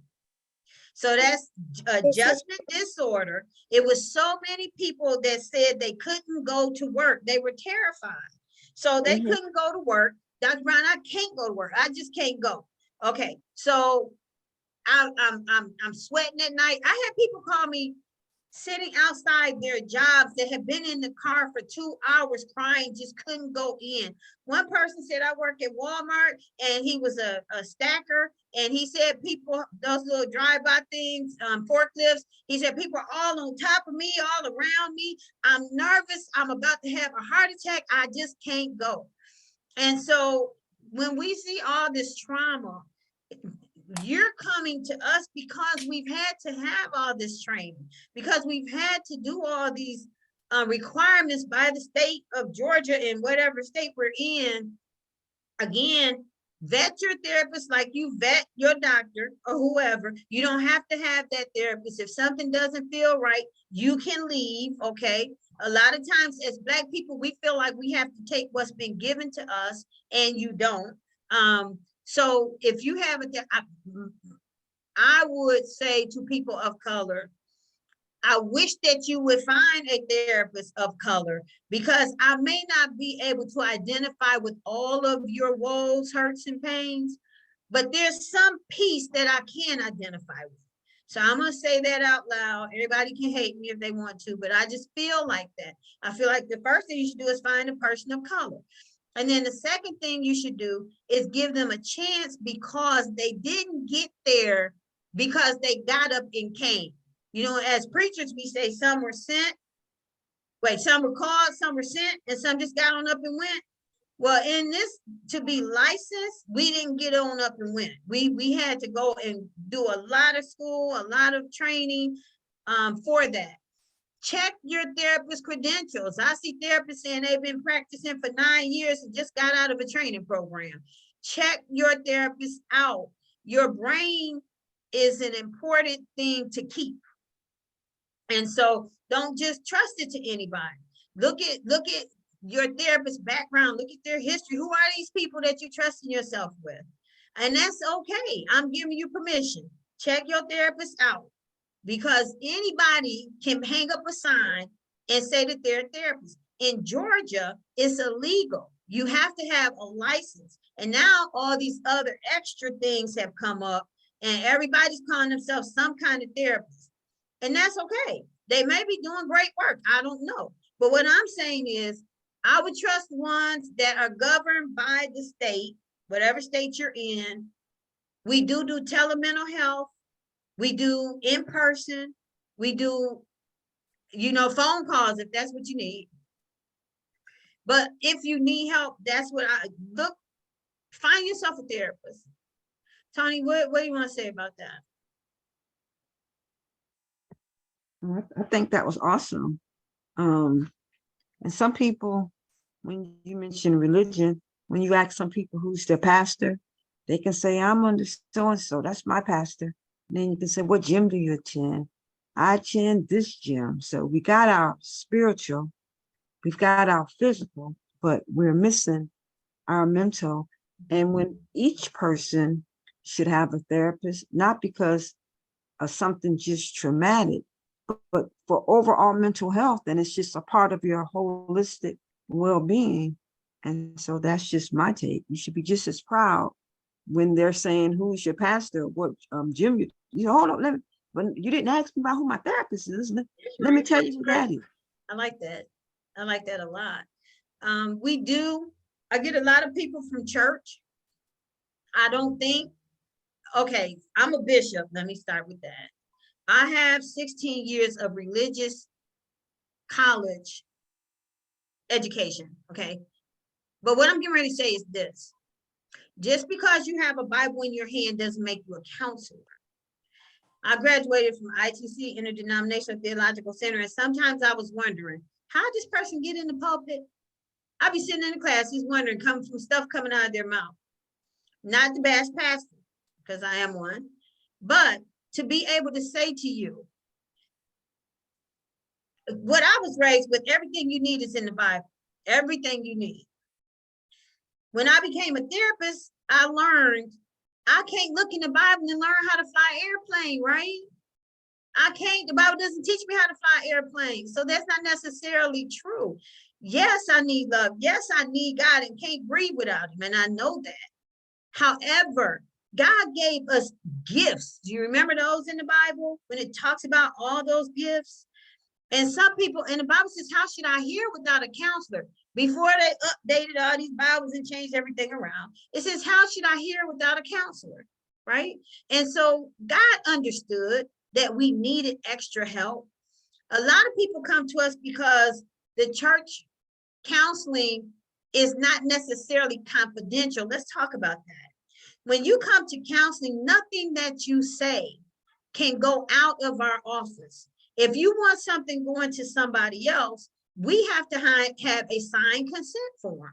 And it has to have that specific person's name on it. A lot of times I get requests from lawyers, from courts, because it's a mama daddy battle, you know, stuff like that.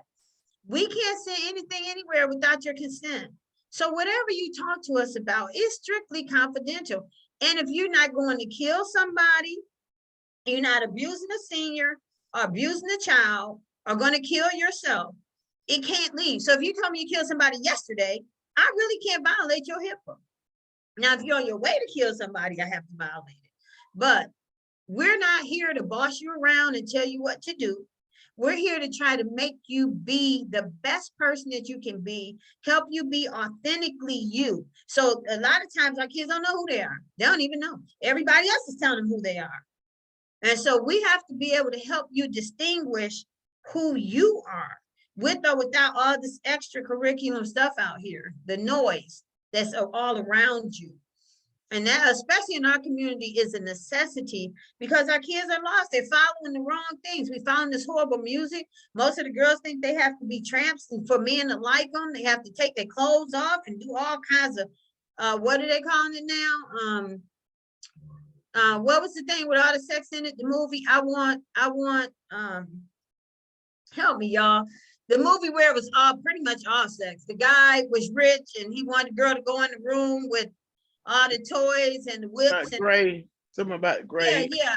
So I just want 50 Shades of Gray. You know, where did we lose these girls? Listening to all this mess. Now they believe, and the men have bought, the boys and the men have bought into it too. If they don't do this, if they don't do that, I don't want them. So we have to go back and find self-respect, you know, because back in the day, I tell people, now, Miss Valencia, you might be too young too, but when I grew up, you couldn't even put a pair of panties on TV. You couldn't. Now they have a little piece of flour between the girls' legs to talk about some body deodorant or something. I mean, you can see anything. You can't watch family movies anymore. You sit and watch a family movie and somebody's going down on somebody. Or somebody having sex. You're like, wait, it was a family movie. What just happened? So things have changed really bad in our community, and somebody has to fight. We have to fight for helping these girls learn self-respect. And the boys. I think also we're dealing with a lot of self-identity with our young people, you know, not understanding what sex. I'm a female, but I like girls. I'm a boy and I like boys. And then next thing you know, they back liking the opposite sex again, you know, so it's a lot. And now you have what the legislative body is now starting to you know, to get into that as well, like with the sports, the gender sports. Right. Some legislation that was enacted at the state capitol. So I think that's unfair. I do not want to walk in the bathroom with a man standing in there with me because our bodies are different. I'm going to feel scared and intimidated. And it's just the truth. And you know, there's 500 or 600 different genders now, and that's okay. I don't have a problem with that. But I honestly have to say, I have a problem with you being in the same. You're harder, you're stronger, you're probably longer, taller, you know. So that makes me wonder the fairness of it. You know, I don't want to lock people out from who they want to be. And I don't want to, you know, be whoever you want to be. Just that's fine. I don't have a problem. I've had lots of LGBTQ plus clients. That's fine. But I do have an opinion, I think, when it comes to sports, because I just don't think in most cases it's going to be fair. You know, I say that's like a man beating a woman. How's that ever going to be fair? Because your arms are longer, probably, you're stronger, you know, but that's just my opinion on the sports. Yeah, I mean, I agree with that as well, because there is a disadvantage, you know, to no matter how you look at it, it's a disadvantage. It's a disadvantage. And like you said, you know, now whatever you want to be outside of competition, you know, whatever that's between you, your parents, and whoever else, you know, that you are interacting with. But that gender, you know, the gender sport, that what I think what did go a little bit too far when it came down to that. Because like you said, I was thinking when I was playing sports in school, and then, okay, does that mean that when it comes to the locker room, does if it was a male that wanted to compete with a female, do they have a whole different locker room by themselves? You know, they can't come in there dressed. And even if they had, supposedly, I don't know what the law is about having the sex change on it, but still they were born a male, you know, just like a girl was born a girl and having to try, you know, to compete in the male dominated sport as well, you know, with each other. You know, it might be a different argument because they'll say, oh, the women are don't have the testosterone that the males have. But when it comes down to female, you know, sports, it's always going to be a disadvantage. Right, exactly. And I agree. And I mean, I've seen women that look like men that look like women. I've seen beautiful women that I didn't know, you know, I thought definitely were females. I don't have a problem with any of that. Everybody, as long as you're not hurting anybody and doing you, I'm good with that. You know, because I don't want anyone to tell me how to live. But I do think that then when we start talking about the sports, it's different. And me personally, I don't want a man in the bathroom with me in a public bathroom. But what I like is how some of the businesses changed from men, if they only had one bathroom, then either or can go in, you know, and that's fine. But I was in the bathroom one time and this great big guy walked in and I felt so uncomfortable. I just really did. Yeah, I don't even think I was in America when that happened, but I just felt so uncomfortable with that. And so I think we on the other side have a right to say how we feel too, you know. But yeah, and it's hard even being, it's hard. Like I remember when I first started getting a lot of gay clients and I would make mistakes, right? And I would say he if the pronoun was supposed to be she, and when I very first started. And so I remember saying to one of my clients, listen, charge it to my head and not my heart. Because Jesus loved everybody. Well, Sadducees and Pharisees, you might have a little problem. But overall, he loved everybody. And so that's how I feel. You know, I just feel like the Bible said, well, is it a sin? Okay. Everybody has their own opinion about that. But As long as you're not hurting anybody else, do you? And then that's how you do your mental health. Why? Because 50% of these homeless kids out here are out there because they were born. I've had clients say I was born in the wrong body. If that's how you really feel, then that's what you're working with. You know, I don't want anybody to go through their whole life feeling like I gotta hide and be ashamed of who I am. Because that's mental health too. That's your healthy mental health. Be who you are, you know, if that's how you feel. And I do believe that some people are born gay. I've seen little kids that I know, you know, I know that they're going to be gay. There's just no question about it. So what do you do with that? I had a transvestite in one of my churches. I had a transvestite congregant, and somebody got mad because I used the word at a conference, and I said, that's what she identified with. So whatever the client tells me, how you tell me you identify, that's what I'm working with, right? Because that's the only thing I can do. So, you know, I think that people should be free as long as they're not impeding and pushing their stuff on other people. Mellissa, you shaking your head. Yes, I agree. In the church, we made people hide for too long.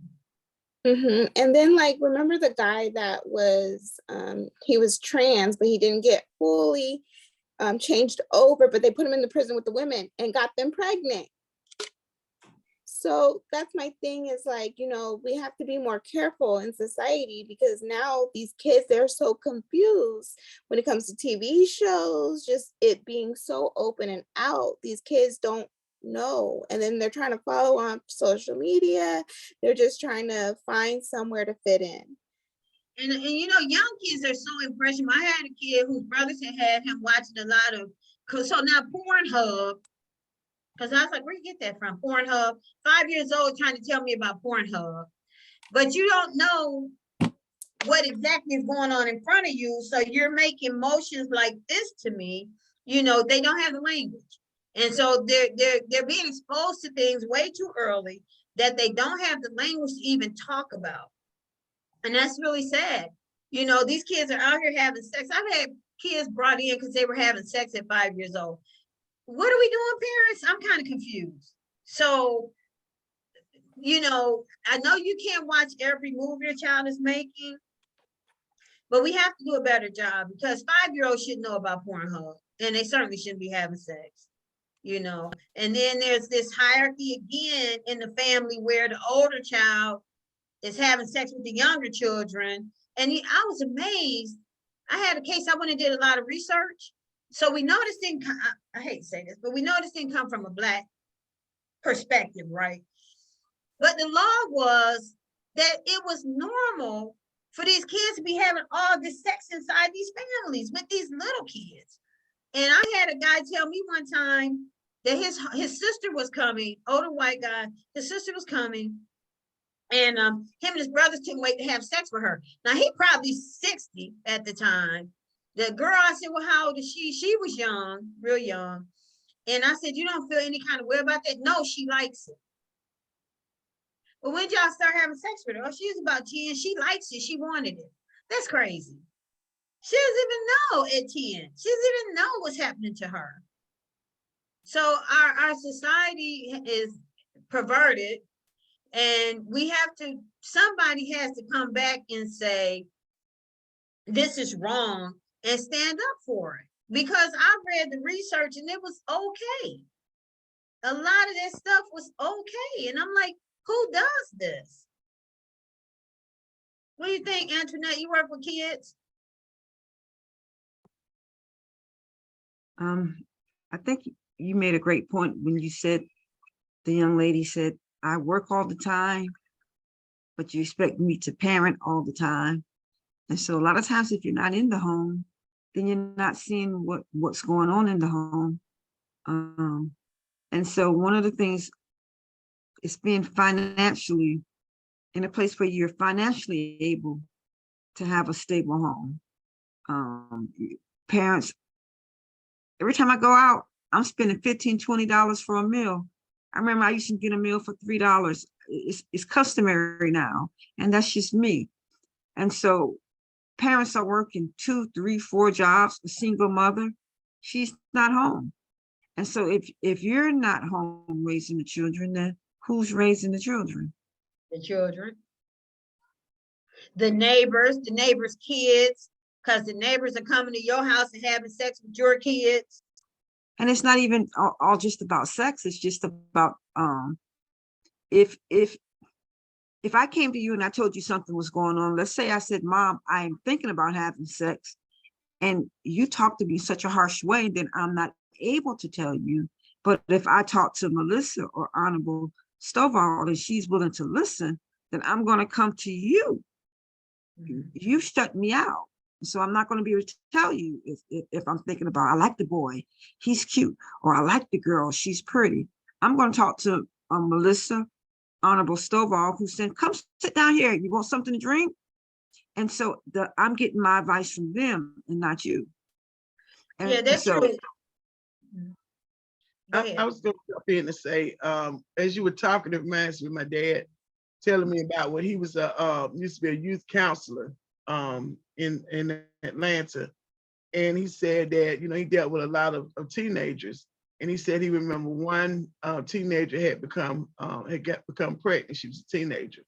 Mm-hmm. And she was so scared to go home and tell her mom.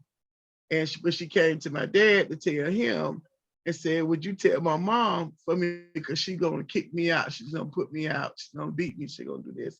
And he said that, he had to figure out, because he had built a relationship with the parents that they trusted, whatever. If he came and said something, they trusted it. So he said he had to, handle it very diplomatic, because he knew the mom was going to probably kick her out, and all of that. So just kind of like what you were saying, Dr. Tony, was that those of us who are in a position to be able to hear and listen, and those young people are coming to us, then kind of like we have to be the ones that are able to educate them. And then if we have that repertoire with the parents being able to talk. And so in this particular case, he went to the mom early, went and talked to her.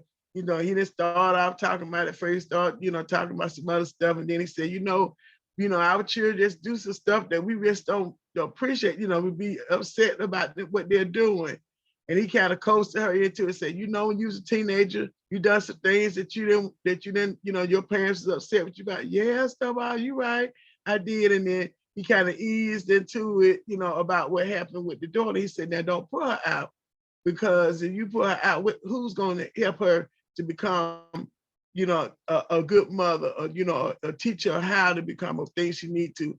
And that's your baby. Even though you were angry at her, but you still can't put her out.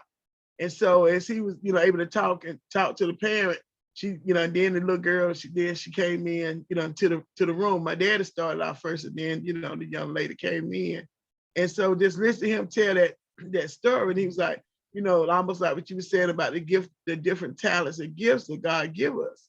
And just thinking he had not exercised that gift of being able to have relationships with the young people, and then building that relationship with the parent, where would that particular child be? And if they had a child, where would that child have been? And then the next all of those other generations after that could have been affected, all because of one decision that ended up taking place. And see, one of the things I tell my parents, like kids tell us all the time stuff, and what I tell my parents, well, first what I do is tell my children, we're going to work on this, right? And then I tell my parents, well, we have something to tell you, but your child's not ready to tell you yet. We're still working on it. And then I say, what I need you to do is be careful what comes out your mouth, right? Because I don't want no gay daughter. My daughter ain't gay. My daughter ain't this. My daughter. The first thing, what you say to this child is what they're always going to remember, right? So if I'm telling you that your daughter feels like she's in the wrong body, which I don't understand how you missed, because she's got a big chain hanging down her side. She's got a boy cap on backward all the time. How did you miss this in the first place? But then, and I'm telling you, okay, so what I need you to do is literally listen to your child, think about what they're saying, and then we're going to talk about it, right? So I prepared a parent like your father did. He went out before the child and he prepared the parent to hear the news.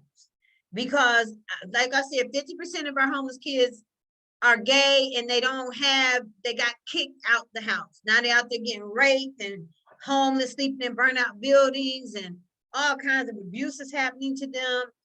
These are our children and they are only human.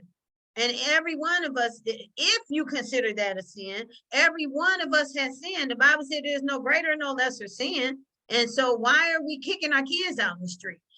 They could probably, if they knew you, they could probably point to some stuff and say, but look, you know, you did this, and this. So at the end of the day, I think that we have to be better parents, more prepared. We have to learn to listen. And one of the things I put on my Facebook page is, I don't mean listen. People hear you, but they don't hear you because they're not listening. They're thinking about what they have going on in their mind, what they want to say, where they're coming from. And so they're not able to listen. We have to actively listen to our children. My mother and I never had that period conversation. We never had the boy conversation. We never had any conversation because my dad was so abusive. I don't know if she just couldn't or didn't feel like wanting to talk to me about this stuff. And so you just left me hanging. We need to talk to our daughters. But if we being what we don't want them to be, then that's kind of hard, right? So we have to assume more responsibility as parents. We really do. Mellissa Prescott, did you ever get back on? I know she's in the heart of it right now. Well, it's 9 o'clock. And I think we've had an awesome conversation, and I would like for everybody to just give us a closing statement. Antionette, I see you on the left of the screen. The Unmasking Black Mental Health. I think it's important to talk about Black mental health because, to be honest with you, we're born into situations that's trauma. Our daily life experiences can be trauma. And once we begin to conversate about it, and it's important also to seek help for our issues that, again, what you all mentioned, we may not even be aware of that's issues.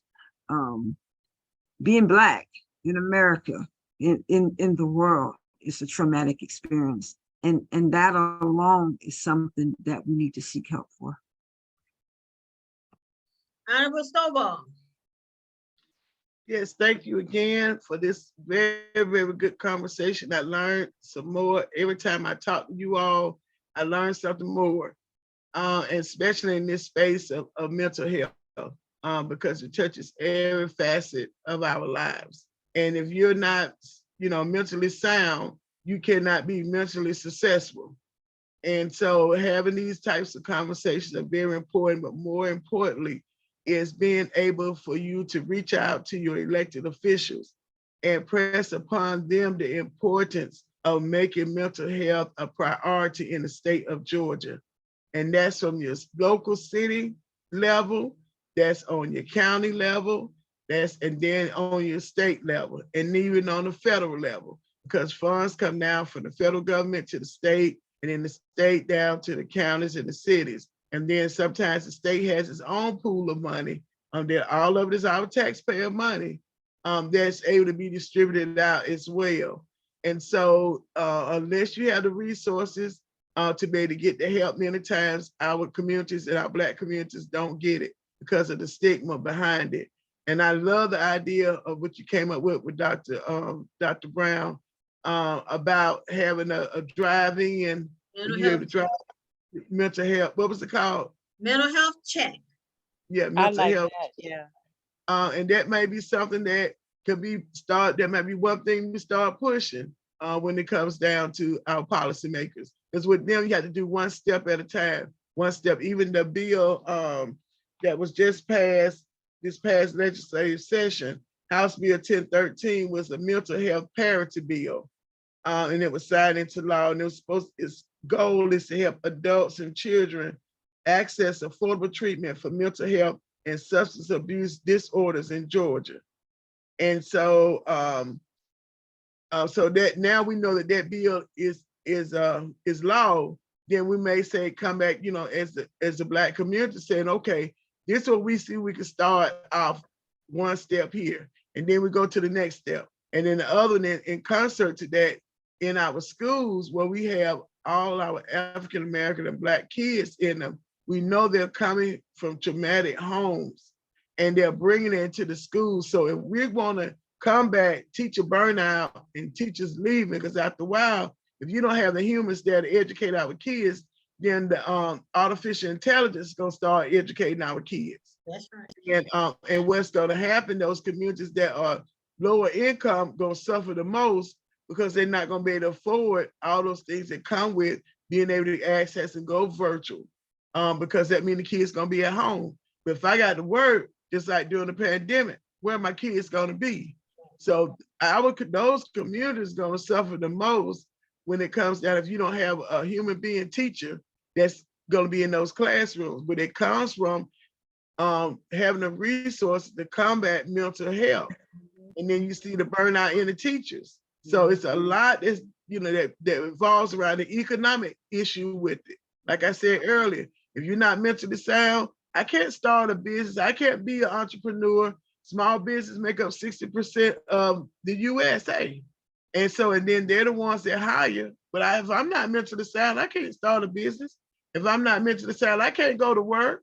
So all those things, so I can't, you know, in summary, is press upon our elected officials to make mental health a top priority above anything else. In our communities, because it's already been and has always been in their communities, but in our communities, we get put in jail. That's the answer. So just herd us off to jail. Yeah, what I think I hear you suggesting, and maybe not even knowing it, is that a mental health check be required for school, because these kids are shooting up everything. And I think that just think about the voluminosity. I'll talk to him Of that, right? Just think about the volume of and the whole validity of having a mental health check in school, like every 2 or 3 grades. You see what I'm saying? That it be mandatory, just like these tests are, that they have to have tests. They should have to have a mental health check. Are you there, Mellissa? I'm here. Go ahead. We're making our final statements. Oh, I just wanted to say, I think it would be a great idea if we could get Representative to make that one of her priorities for her next race. Did she say she was running? Are you running, sister? I heard she was running. Uh-oh. I don't know who you talked to. They must not have told me yet. See, that's how I feel about the mental health check. God does stuff to me in just mysterious ways. I was coming down a hill and it was an empty building sitting in front of me. And the Holy Spirit showed me the sign that said mental health with the big check. And I was like, wow, like McDonald's, this is a mental health check. People just drive in and get it. Because I had a kid call me on the way to school one morning. And I said, he said, I'm getting ready to kill myself. I had sent some staff to his job one day, the day before, actually, they passed out business cards. And he said, I'm getting ready to kill myself. My girlfriend broke up with me and blah, blah, blah. And I said, wait a minute, kill yourself? How old are you? Kid was 14. Now, I said, so are you home alone? No, my grandma's here. Can I talk to your grandma? No, you can't talk. You won't kill yourself. No, I'm not gonna let you talk to grandma. Mess up my plan, right? So now what do? I talked to him and talked to him. I talked to him into getting dressed. I talked to him into getting on the bus. I lost him when he got on the bus. I called the school because I had asked all the questions. I called the school. Of course, I can't tell his business to anybody but the school counselor. So I called the school counselor. I didn't get that. I had teachers calling me back talking about, well, Dr. Brown, what is it you want? I said, it has nothing to do with you. I can't tell you anyway. I need a school counselor. So eventually I couldn't get the school counselor. I had a principal call me. And I said, I have a child that's planning on killing himself when he gets to school today in the bathroom. Told him the child's name. They went and waited on the child to get, because I said I talked to him until he got on the bus. They went and waited on the child when he got off the bus, took him into counseling, and did whatever they needed to do. I called back later to check on him, talked to the principal, found out the kid had calmed down and had gone on to class. We got kids out here killing themselves, you know, so if on the way to school, you can stop and get a mental health check, right? Where it's just a place where people just sitting around talking to you in private, because we really believe in HIPAA and we really believe in protecting your confidentiality, which is why I have a lot of people complain about the church counseling, because they say everybody know your business in church. And so, okay, if you can't do it there, come here, we got you. And Mellissa, go ahead and do your closeout. I'm sorry. Well, what I wanted to share was that I like the idea of this Zoom call, and maybe like you had it before, I believe, like a talk-in where you could have the classes available if somebody wanted to call in and talk, and then all you would do is put your insurance card in, and the information be taken over, you know, or pay with your debit card or something. So and know that it's available on like a Friday or a Saturday afternoon, have a couple of hours available that you would have just like a wrap session. I think that would be helpful, not just for, not my other ideal, but just for folks like me who are stressing on these jobs of trying to help people. And, you know, it's very stressful for us too. We talk about people in distress, but those of us trying to handle and help people who are in distress, we need to talk to somebody as well. And so I know that they're always talking about it with my job. They're always talking about keep your mind and body together and your spirit together, but there's no services available through the job to make that happen.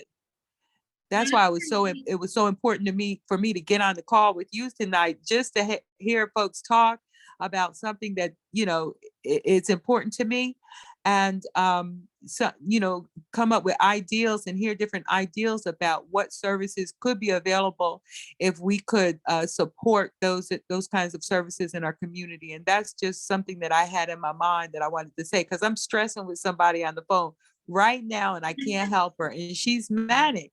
She's, you know, she's very upset. She doesn't have a place to stay, and she has 4 children, and her car got wiped away, and so I'm trying to help her. And what am I doing? I'm on the phone, and she's crying in the background. So it's just very stressful. So if that's an ideal that maybe representative could kind of think about for her next her upcoming campaign as one of the main issues she runs on. I love that, Mellissa. You took the conversation to a whole new level. People putting in credit card numbers. I like that. The problem is therapist availability.